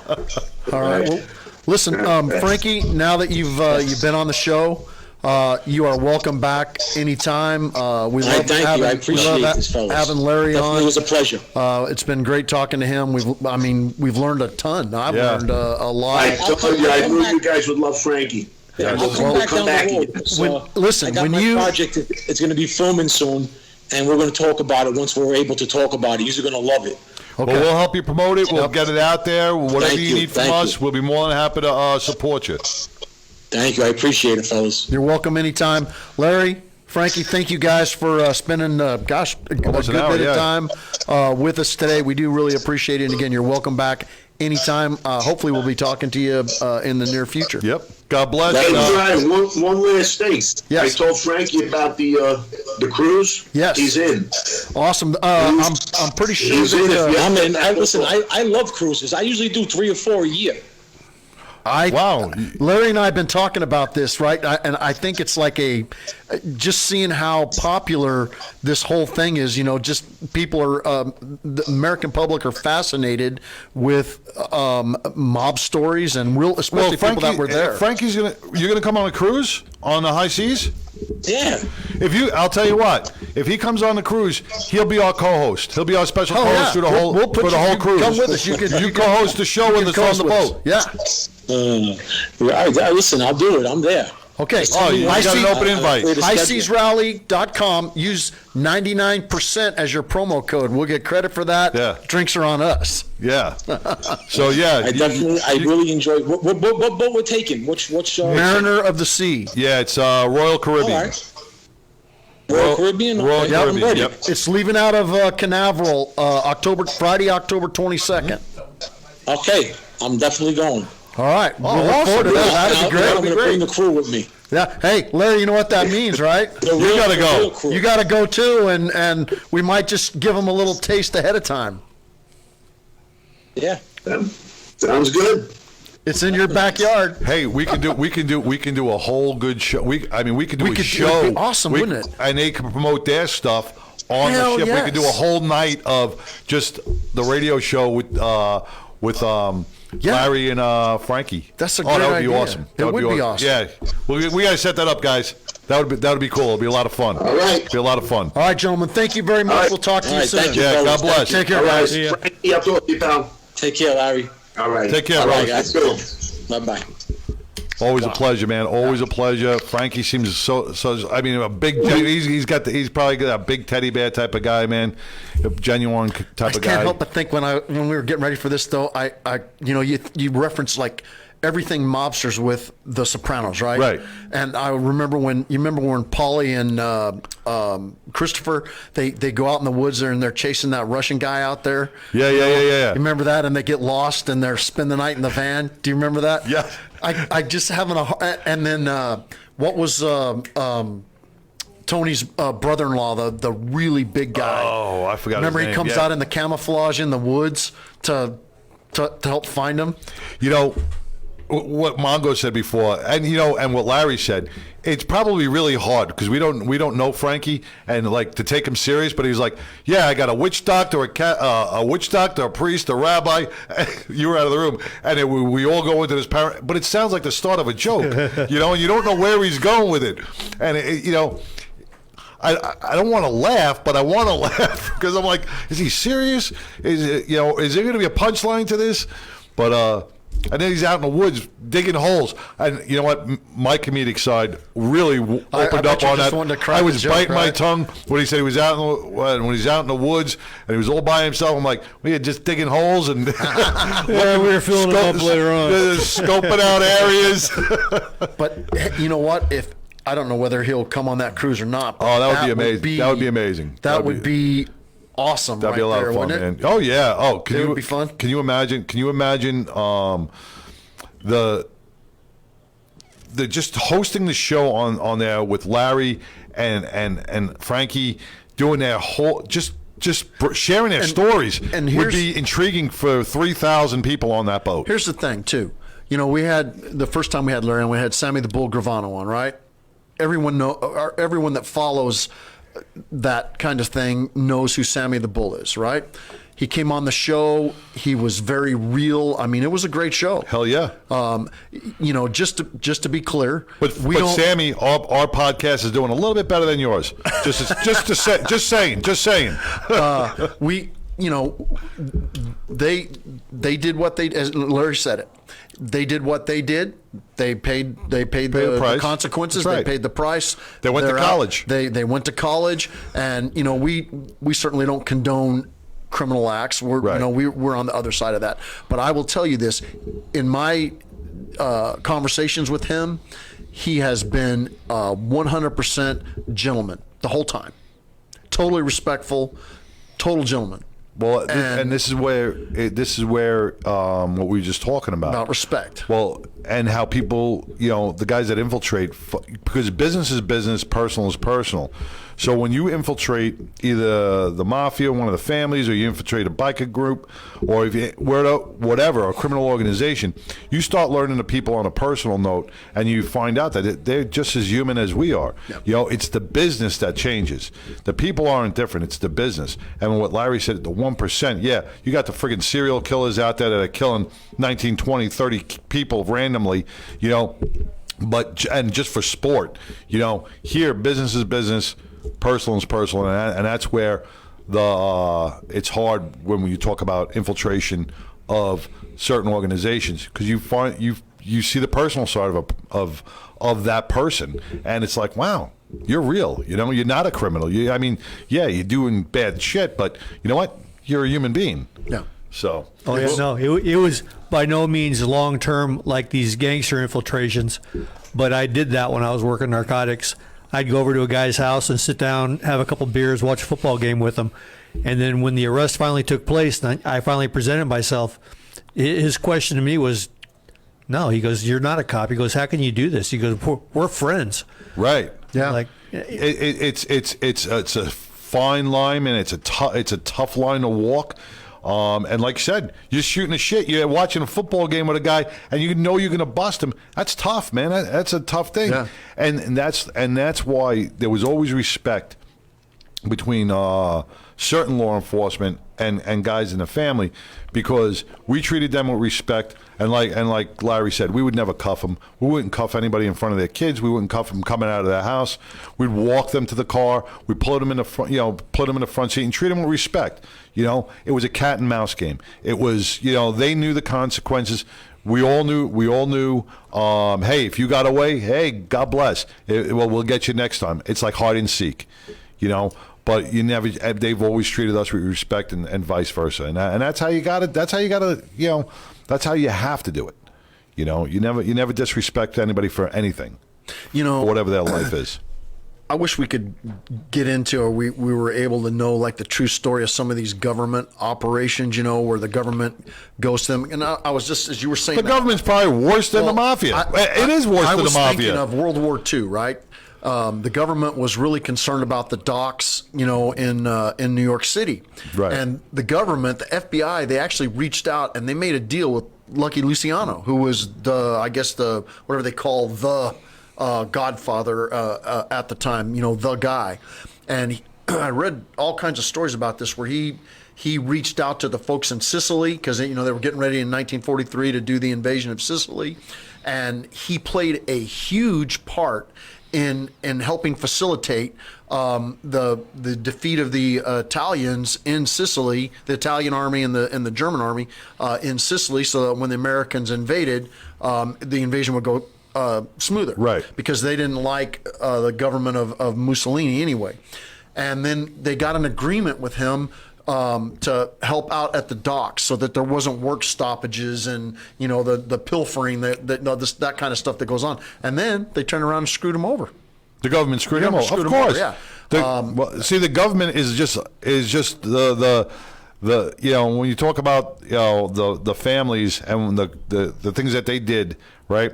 The government's doing the same exact thing, but they hide behind the legal aspect of it. They think they're doing it legally. They're just screwing you up front and personal. Is what the government's doing. All right, so let's take a break. Hey, before when we come back and before we get to the monologue, do we want to give this away? As soon as we get back, we'll give away these this cool stuff, this great Harley Davidson swag, Yep. And then we'll get to the monologue that we've missed for 3 weeks, and then I am sure people are biting at the bit to hear. So take us out there, Duke, and we'll be back after this.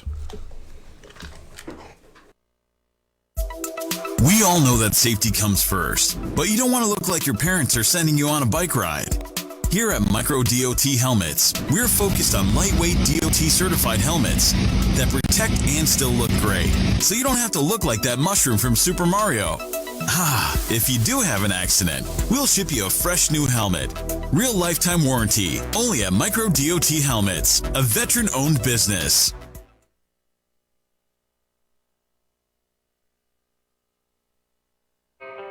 We come from all walks of life. We don't need a reason to ride, or even a destination. It's not what or where we ride that defines us, because no matter where we're headed, it's what happens along the way that makes us who we are. We may not know where the ride will take us, but one thing's for sure. With the Law Tigers, you never ride alone. If you're injured in a motorcycle accident, call 1-800-LAW-TIGERS, America's motorcycle lawyers.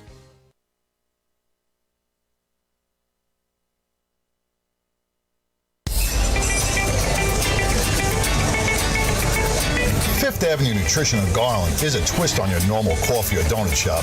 Serving coffee, teas, shaved ice, and delicious ice cream shakes, pastries, and muffins, Fifth Avenue offers a wide variety of delicious drinking concoctions, ranging from specialty coffee, nitro brews, meal replacement ice cream shakes, to energy-boosting fruit-flavored teas. At Fifth Avenue, we proudly serve B Black Rifle Company brand coffee. At Fifth Avenue, we back our blue by offering free coffee to all uniformed members of the service. Visit us at 414 West Avenue D, Garland, Texas, open from 6 a.m. to 7 p.m. Monday through Saturday. Hop in and see us. We have a bright idea to make you healthy, delicious, and fun.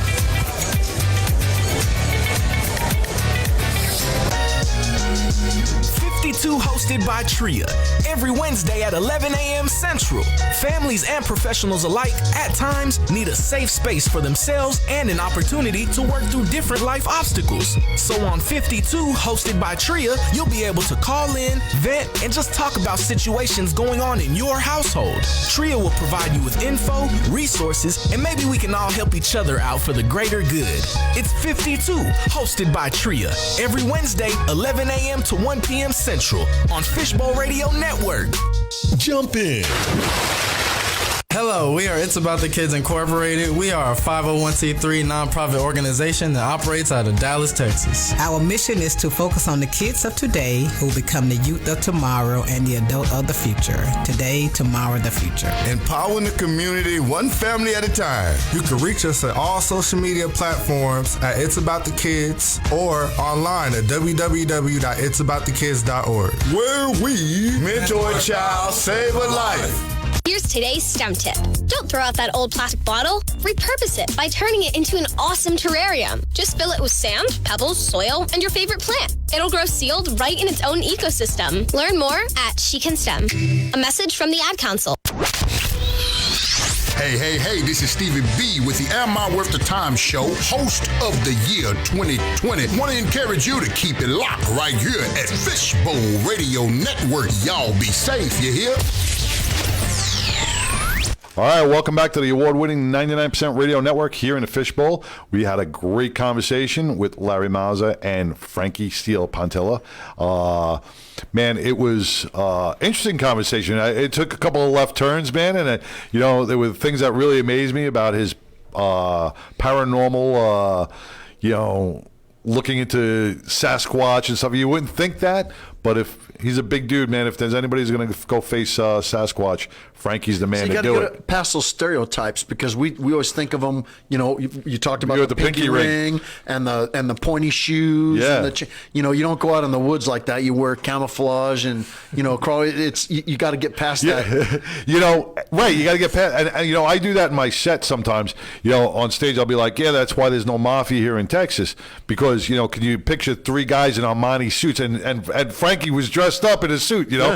Three guys dressed up in an Armani suit trying to dig a friggin' hole in his Texas clay. Take you 3 days. You have guys having heart attacks.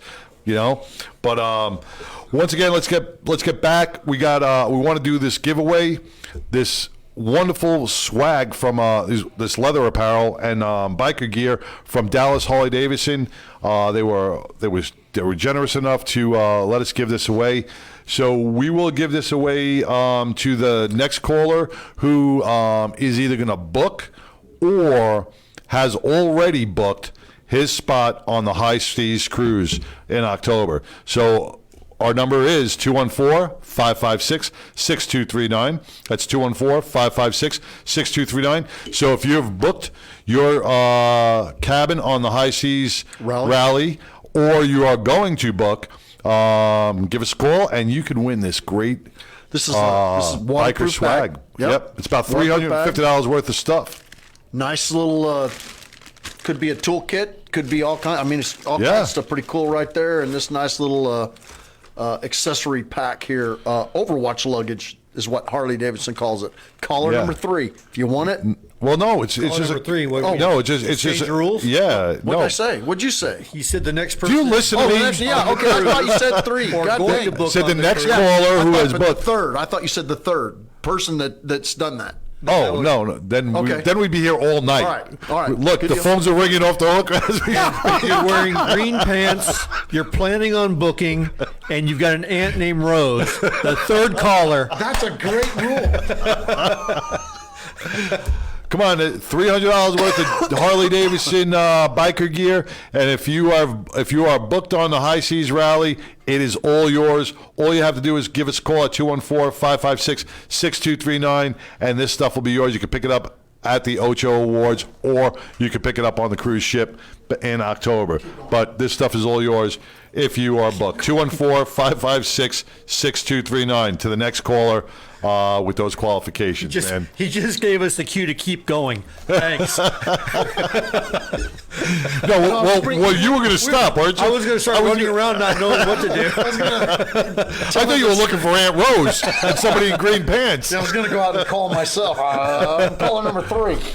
Or John Walsh was going to call in. And Yeah, say, well, you know what? If we don't get a caller, in the next 3 minutes, then we'll just bring this up till next week.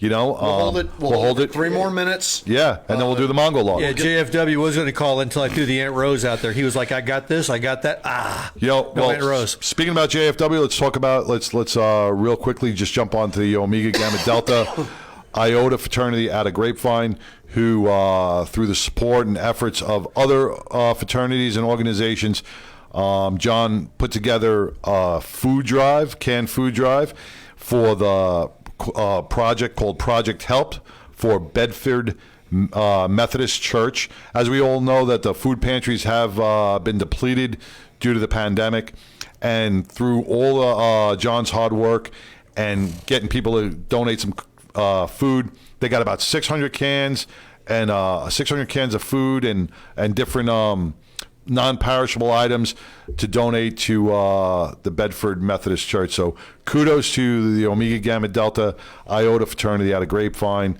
Great job, John Walsh, for really putting this all together. The church came and picked up the food, and they were so happy. They wish they could do this once a month, because they go through so much food in a month that they cannot keep up. So if you want to donate, just reach out to John Walsh with the Omega Gamma Delta fraternity, or you can reach out to the 99% Radio Network, and we will be sure to get you in touch with John, and he can get that food over to the church so that their pantry stays stocked. During this pandemic, a lot of people have been going hungry. Got to thank you, Brian, and the Veterans Resources and Outreach Center for donating some of those food when we know your pantry is also getting bare. But all the places around Texas are getting depleted because we're trying to help so many that are struggling through this time. So donate some food.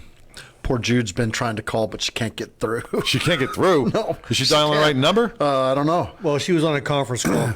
Oh, a little tough. Trying to call. So while we still have a few seconds left, Mark Caruth from Three Drunk Monkeys. Yes.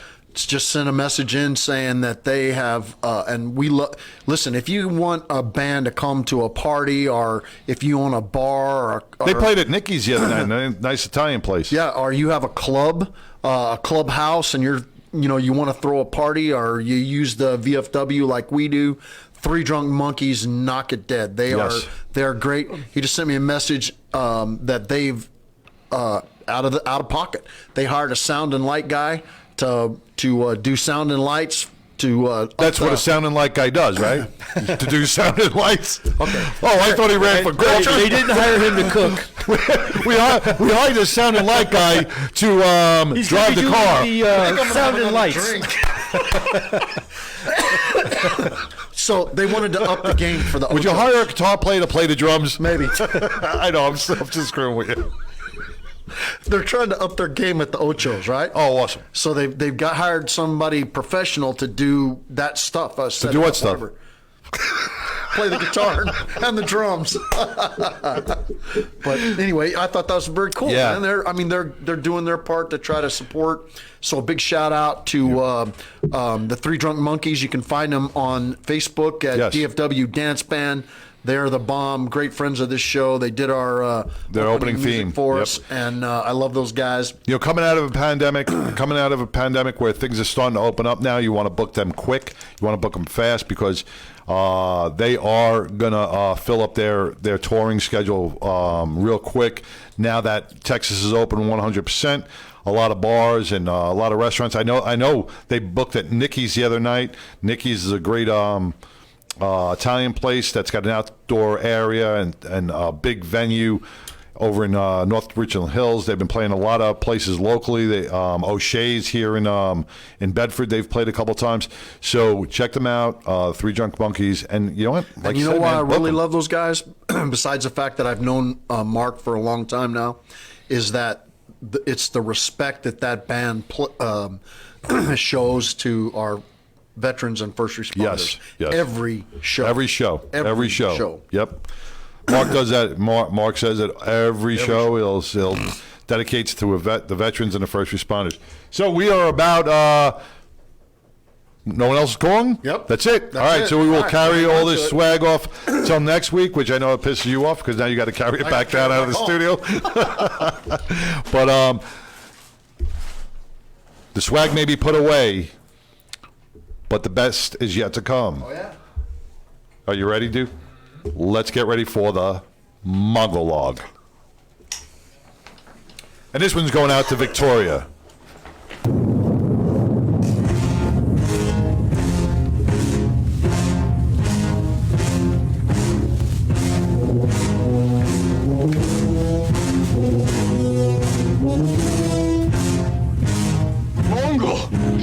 Santa Maria!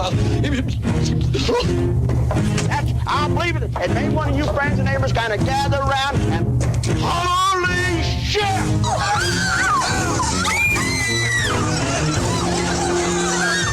Here comes Mungo. All right, everybody. It's been a couple of weeks, so I've got actually a couple of these done. So this one's 2 weeks old. This is the first one that I did that we didn't get a chance to do on the air, so we're doing it now. Stand by, America. After simply adding $2 trillion to our national debt in that handout to their political cronies in a cheap attempt to buy future votes, Joe Biden's team is now insisting that big tax increases are coming. And why not? His reversal of Trump's border policies has led to a massive debacle along the border. His reversal of Trump's energy policies is going to quickly lead to $4 a gallon gasoline, and that price is if you're lucky because it's going to be a lot higher. Why not screw up Trump's tax policies, which led to the greatest economy ever measured by man, and drive us back into a recession or Obama-style economic malaise? What's alarming about these moves by Biden and the Democrats is they are moves that can get rammed home by using that budget reconciliation process. These tax hikes that Biden's team is floating could be stopped by a filibuster if the Democrats introduce them by regular order, but they can also be rammed home by using the same budgetary move that they used to get the stimulus through, the reconciliation process. And so I cannot say don't worry about any of this getting passed so long as the filibuster exists, because that doesn't apply. If the Democrats are motivated to hike your taxes, they're going to. And boy, do they seem motivated to move as much of their socialist big government agenda as they can while they have the window. So a huge fight looms in D.C. over raising taxes. Joe Biden ran on all sorts of crazy economy-killing tax hikes, and we don't know which ones they are going to put in the final package yet. But Biden's people are already making it clear that tax increases are coming. Those plans call for trillions and trillions of dollars in spending.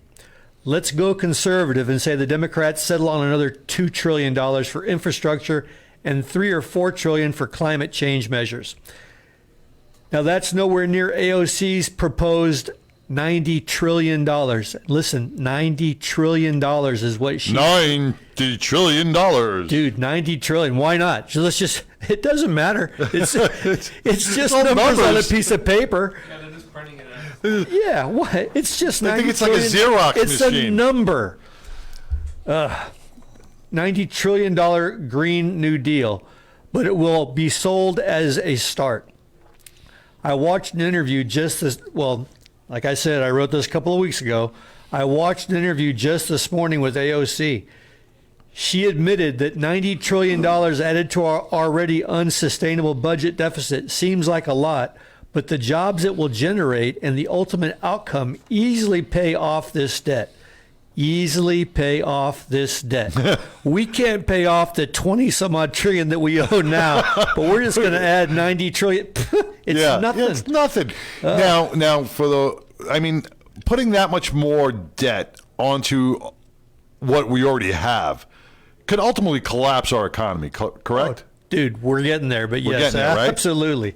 It's very apparent to me that her ability to dance on rooftops and bust out of a tight T-shirt are much better suited to her than coming up with economic plan to save America. You ever see that video? No. Dude, she's actually hot when she's dancing around that rooftop before she ran for Congress. Oh, really? Oh, yeah. I that did tight- see that it. tight Yeah. T-shirt. I don't know what the song was, but like, yeah, keep dancing, girl. Well, that's what made her famous. That's where she should be, That's, dancing on rooftops. that's her job. See, that's what because she's good at. her She and that- should have stuck what she was good at. Her in that white Dancing outfit on with those bright red tabletops. lips does not look good on her at all. But that's just me. What do I know? All right, where am I? Just to start on the Democrats' massive socialistic plan to erase capitalism and entirely rework the American economy will need a $3 or $4 trillion down payment. The Democrats propose Biden's next set of initiatives can be paid for by raising taxes on corporations and the top earners. In reality, to put it in terms more listeners may understand, no, they can't. The U.S. Treasury takes in a total of about $3 trillion every year by taxing every single American making over about $50,000 a year and by taxing every single small, medium, and large-sized business. If our total federal tax haul in a year is about $3 trillion, you cannot tax just the corporations and the rich and generate another $5 or $6 trillion. They simply do not have the sort of money that the Democrats claim that can be taxed away from them. To put it in terms more listeners might understand, this is like the government coming to you and saying they are going to tax you double your salary. Well, okay, but you are asking the impossible. These corporations and high earners literally do not have the trillions of dollars to give to Bernie and Biden and AOC that the lefties insist can be taxed away from them. The Unbiased Tax Foundation says since 2001, the share of federal income taxes paid by the top 1% increased from 33.2% to a new high of 40.1% in 2018. So the top 1% of the earners in this country are already trying to pay 40% of the federal tax bill. How much more lopsided against them does it need to be before they're paying what's fair? Another stat related to the top 1%, the top 1% paid a greater share of individual income taxes than the bottom 90% combined. And that's not even close. The top 1% paid 40% of the nation's tax bills. I know it's a bunch of numbers, but I'm getting to a point. And the bottom 90% of filers only paid about 29% of the nation's tax bills. And that doesn't really represent all Americans, of course, because half of the country doesn't pay any federal income taxes. The next stat proves that only half of American workers pay income taxes. The Tax Foundation says, based on 2018 numbers, that the top 50% of all taxpayers paid 97.1% of all individual income taxes, while the bottom 50% paid the remaining 2.9%. How much more of the screw job does it take? Does that need to be for the working Americans that it already is in order to pay for the Democrats to call it fair? The top 1% of taxpayers pay 25.4% average individual income tax rate, which is more than 7 times higher than taxpayers in the bottom 50% at 3.4%. Our tax code and tax laws already represent an insane imbalance against corporations and the so-called rich. The biggest lie that the Democrats and the socialists tell is that still isn't fair. People in the lower rungs are getting screwed. In reality, no, they are not. The second biggest lie they tell is, as they raise taxes, they say, don't worry, it won't affect you. This tax will only harm other people. That's always a lie, too, because most often their tax increases do hit most Americans. And if nothing else, the chilling effect that they will have on the economy and the country's biggest job creators, harms the little people and puts a bunch of them out of work, frees others' salaries, and leads to more part-time hours and fewer full-time jobs. We have seen this movie before. The Democrats and their tax hikes always harm the economy and end up having less tax money pouring into the Treasury to pay for their massive spending. Now Biden wants to repeat the mistakes of the past, but on a much grander scale. This will be like making all of our mistakes of the past, but on steroids. If the voters of America don't stop them, these Democrats won't stop until America is Venezuela. Venezuela is suffering the kind of implosion that hardly ever occurs in middle-income countries like itself outside of war. They're blessed with the world's largest oil reserves. Venezuela suffers from a perfect storm of an economy in meltdown, runaway inflation, despotism, mass immigration, criminality, and disease and starvation. An epidemic of violence has given the capital of Caracas the world's highest murder rate. Shopping malls, grocery stores, and food trucks are targets of mass looting attacks. The nation's food is now transported under armed guard.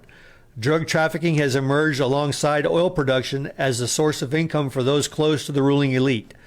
The offices of the Treasury, the Central Bank, and the National Oil Company have become laboratories where complicated financial crimes are continuously hatched. The worst consequences of a financial implosion always fall on the country's poor. Venezuela's healthcare,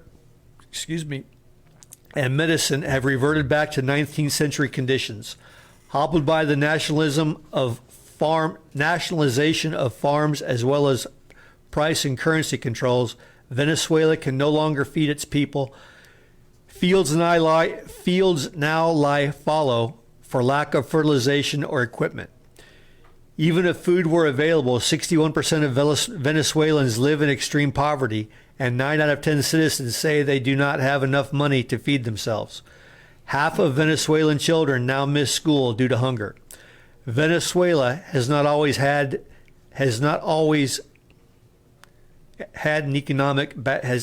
been an economic basket case. Sorry, I missed the word on that one. In 1914, the discovery of oil brought Venezuela enormous wealth. By 1950, Venezuela, the world's leader in oil, In 1950, Venezuela was the world's leader in oil output, enjoying the 4th highest per capita income in the world. Riding a spike in oil prices, in 2001, Venezuela boasted of being Latin America's wealthiest economy. Though socialism had already proven to be globally discredited, Hugo Chavez skillfully mined discontent after his election to the Venezuela's presidency in 1999. He promised to redeem the downtrodden by crushing centuries-old perceived tyrannies through his own brand of socialism. Mr. Chavez benefited from about $1 trillion in oil sales during his 14 years as president. This enabled him to launch massive social spending programs to secure votes. Listen to that. He's launching massive social spending programs to secure votes. That sounds like something that we might be doing in this country right now, but that's just me. He could, according to historians, even afford to kill the goose laying the golden eggs, replacing competent professionals at the government-owned oil companies with agents, stooges, and syncopaths. Natural resources, wealth, oil accounted for 96% of Venezuela's revenues, turned into a curse as oil prices cratered. When Mr. Chavez came to power, there were more than 800,000 private businesses in Venezuela. Today, fewer than 230,000 remain. Wealthy, university-educated, and entrepreneurially minded Venezuelans left. Over time, the government took over industry after industry. After Mr. Chavez's death, an even more brutal hand-picked successor, Nicolas Maduro, took the helm in 2013. Mr. Maduro doubled down on socialism by nationalizing significant chunks of the Venezuelan economy, then running them into the ground. But just as Margaret Thatcher once warned about socialism, they always run out of other people's money. With no more companies to confiscate, the government has increasingly turned to creating money to make up differences between revenue and political promises. This led to massive inflation, the devastation of currency and the economy, and the recent admission from President Maduro that the socialist economic model has failed. Socialism, where theoretically everybody in society equally owns and the factors of production, sounded great to the underprivileged class. They were promised that evil capitalists and corporations would no longer be able to exploit them. Instead, Venezuela proves a cautionary tale of how socialist policies hollow out and destroy a nation. Despite this reality, a recent Gallup survey purported to show that Americans, especially a generation of young people who have lived in astounding affluence and are enamored with socialism.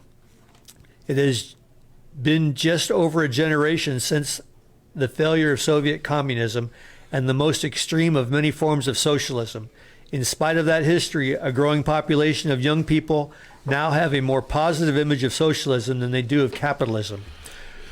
Can I just jump in real quick? You may. Did you see the headline on the Post about socialism? No. You know, and our Marxists are one of the vice presidents of the BLM, the Black Lives Matter organization, just spent over $9 million in funds to buy houses and cars and everything else. Did you guys see that? I did not. I did. That was on the front page of the, you know, we talk about socialism. We talk about these people that preach socialism and preach Marxism, you know, and the distribution of monies, you know, but here it is, one of their own vice presidents of the organization out of New York is buying, I don't know if they're out of New York, I'm sorry. But the Post did put this on the front page, is buying $4.1 million homes, cars, going on trips. And this is all on the money that people are donating for their cause. Keep those donations rolling. You know, we have people living in poverty, and here they're living a lavish lifestyle on the backs of who they're trying to save. It was BLM that blew her in, and then they were bagging on her because she came out as anti-white, you know, whitey's bad. On and on. I mean, she clearly she's a racist. And then she moved into a all-white neighborhood. Neighborhood. She bought her mansion all-white neighborhood because she wanted to be away from the crime. Right. You know, and this is what gets me. And you know what? I don't care what viewpoint you have or what political stance you take. You know, but just like the Al Sharptons out there, you know, they run on the backs of poverty-stricken people on these poor neighborhoods. They say they're going to take them out of poverty. They preach this word to them and this whole savior word, but meanwhile they're living in a lavish lifestyle, eating good restaurants, driving beautiful cars, but they're living off the backs of the people that are poverty stricken, and you know, they should be called out for it. I'm glad the Post called this person out for it, buying all these $1 million worth of homes, because it shows the hypocrisy within that person. I don't want to say the organization because it's not the whole organization. It's that one person who's part of that organization, and she should be called out for it. Oh yeah, it's a great system. Oh yeah. If you're at the top, not saying, hey, we have people the same way on our sides that are doing that, but greedy bastards, you know what? too. They're all pieces of shit. Yeah, all of them. Yep. So some point to the Nordic countries as socialist success stories. But we should remember they rely on vast natural resources to fund their social programs. Correct. And their version of socialism can really be defined as compassionate capitalism. It is quite different from Venezuelan socialism. Still, unless you look past the superficial appeal of socialism, you may fail to see its inherent flaws. Though socialism often starts off with high ideals and sounds compassionate, its application in the real world hasn't brought a desired utopia because it is antithetical to both the laws of human nature. That was tough, wasn't it? It was. Dude, I see like 3 lines at once. Laws of human nature and biblical principles.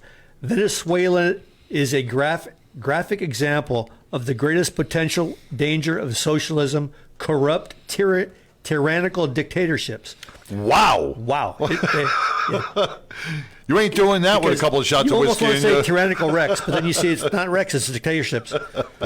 When the state is given greater control of economic resources, there is a greater opportunity and temptation for those in power. I just want to say that 3 times. Temptation for those in power to exploit that control for their own gain. Wow. I can't imagine people doing that. taking control of the money and power for their own gain. That just doesn't seem like something people would do. It's just funny, like when you just said capitalism, these same people that are protesting capitalism, that are against capitalism, telling people to go out and riot and loot the Foot Lockers and all these. You know what? They're so against capitalism, but you know what? They got a $2,000 cell phone. They got $500 sneakers, and they're buying $4.1 million homes. Where the hell? It's good for thee, but not for me. Right, exactly, exactly. Many historical examples show the inherent proclivity of socialist regimes towards tyranny. Consider the Soviet Union, China, North Korea, and Cuba. Jesus Christ specifically condemned the abuse of authority by those in power. To be fair, we must also remember that tyranny can emerge out of non-socialistic systems as well.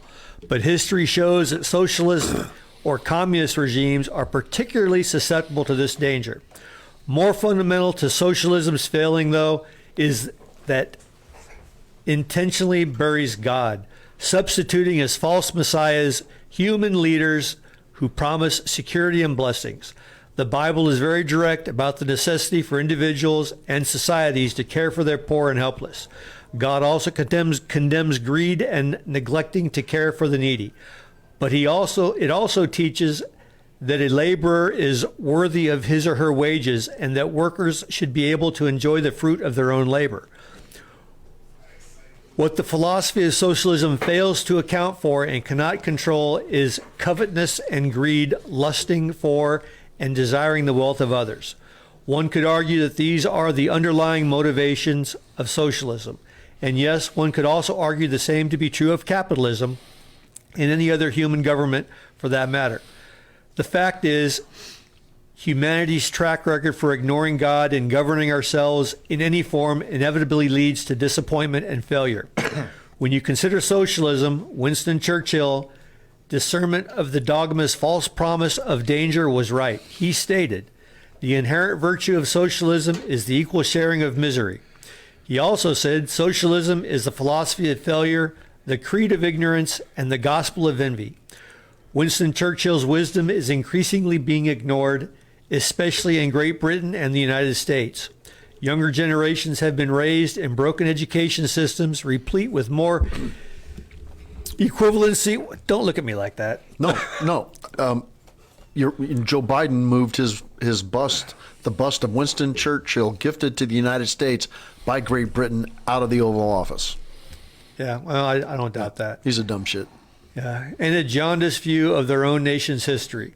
So they don't learn from the history of the failed economic theory that is now crippling the people in the economy of Venezuela. God's word tells us that people will be blessed for obedience or cursed for disobedience on both a personal and national level. Time will tell, but whatever path they choose, if it is not God's, these countries will face terrible times ahead because of their sins. And that, my friends, is that. My name is Mongo. I drink whiskey, I smoke cigars, and I know things. Mongo is out. Candygram for Mongo. Candygram for Mongo. Free Mongo. Sign, please. Thank you. That was a linear longer one. Mongo like candy. Good job. But lots of stats, but the problem is Venezuela was on top of the world. Now they're on the bottom of the world, and we are heading down that path because we're going to spend money like we don't have it, and we don't, and we're going to end up in a shit show just like Venezuela. Well, I agree 100%. I want to tell you that was an amazing Mongo log. Once again, thank you, Mongo, for putting all the time, effort, and the due diligence into your Mongo log. You had some pretty big ass words in that Mongo log, and I'm impressed as hell as you got through those, because those were like $8 words, you know. Yeah, you know what? I would like to hear 12 read some of those words. I got my list from MCM and you the other day. I'm going to bust them out one of these days. But in all seriousness, about he's 100% correct. People aren't going to, they're not going to like it. They don't like it when you are confrontational and they want to, walk around with their rose-colored glasses or their blinders on. But he's 100% correct. And if we do not do something, the time I said this morning that we have one more opportunity, the 22 elections and the presidential election in 24, I'm combining them together. And if we do not change the direction, 180 degrees that this country's in, what he just predicted is going to happen. Oh yeah. And then I predict it'll break out if across society in some kind of civil war, fire and brimstone. Because are you gonna let these people, these progressives, these socialists come in and take over your life or Tigger's life? I know he's not. I know I'm not. And we said it on the show before. We read the Declaration of Independence. Our founding fathers said when a form of government becomes so, just to paraphrase, overbearing, right, with their stuff, like taxes. Remember the Boston Tea Party? Yeah. And the whole tax thing. We have a right, a God-given right to push back. Now that people are going, oh my God, a civil war. You know what? It's not far-fetched. But it happened in Venezuela that Mongo referred to. The government was running people over with their armored vehicles, killing them in the street, shooting them, running them over. Okay, our government is headed in that direction. The socialists want control. And I'll tell you something else that's sad, and I kind of mean this in a serious way, but what they don't have in Venezuela is house pets, because they got to eat something. You got to eat them. And I'm telling you, I love my dogs. I'm not going to eat them, but that doesn't mean my neighbor's not going to try to eat them. Yeah. Well, like you said, Venezuela was on the top of the world. They were thriving, thriving country that they weren't eating out of garbage cans. They weren't eating out of the street. They weren't killing, their animals for food. And I think here in the United States, we've taken for granted all the stuff that we have gotten and we've built up, and we don't see that we could lose that all in a heartbeat. And we're going down that path. Ronald Reagan said you're never more than a generation away. Right. Okay. And look at we're going down that path. We've had 12 years. We had 8 years of Obama with Biden as a number 2. We got a break and turned it around a bit under Trump, and now the crap that happened, and now we're back with 4 more at least of Biden. Okay, so 12 years. Think about the damage that could be done. That's more than a generation. Well, you're going to see a lot of this stuff happen on a smaller scale with states such as Minneapolis and Portland, and you're going to see all Minnesota.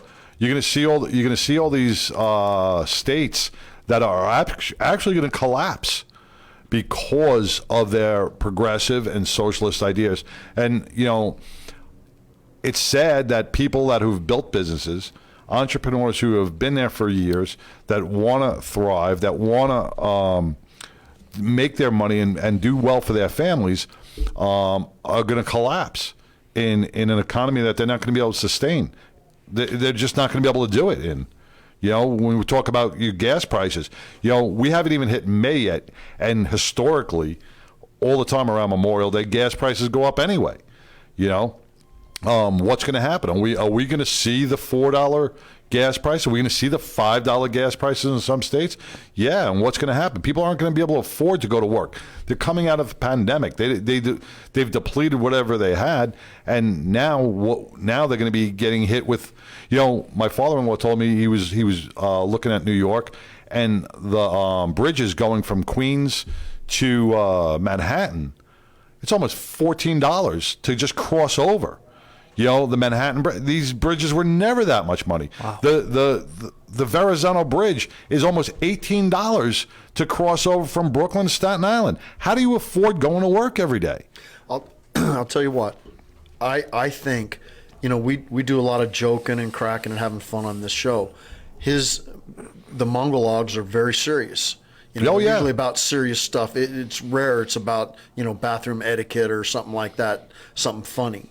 and it's nice to have that humor there. But I appreciate deeply the fact that we have a show where we can come on here, we can say whatever we want to. We're not controlled by, the talking heads at CNN or MSNBC. We can say what we want, at least for a while longer. And I think that we have an obligation to speak out, to push the limits of freedom of speech that's left, because you see all these people being canceled, and I don't understand all the terminology totally, but the woke folks and the cancel culture and all that bullshit.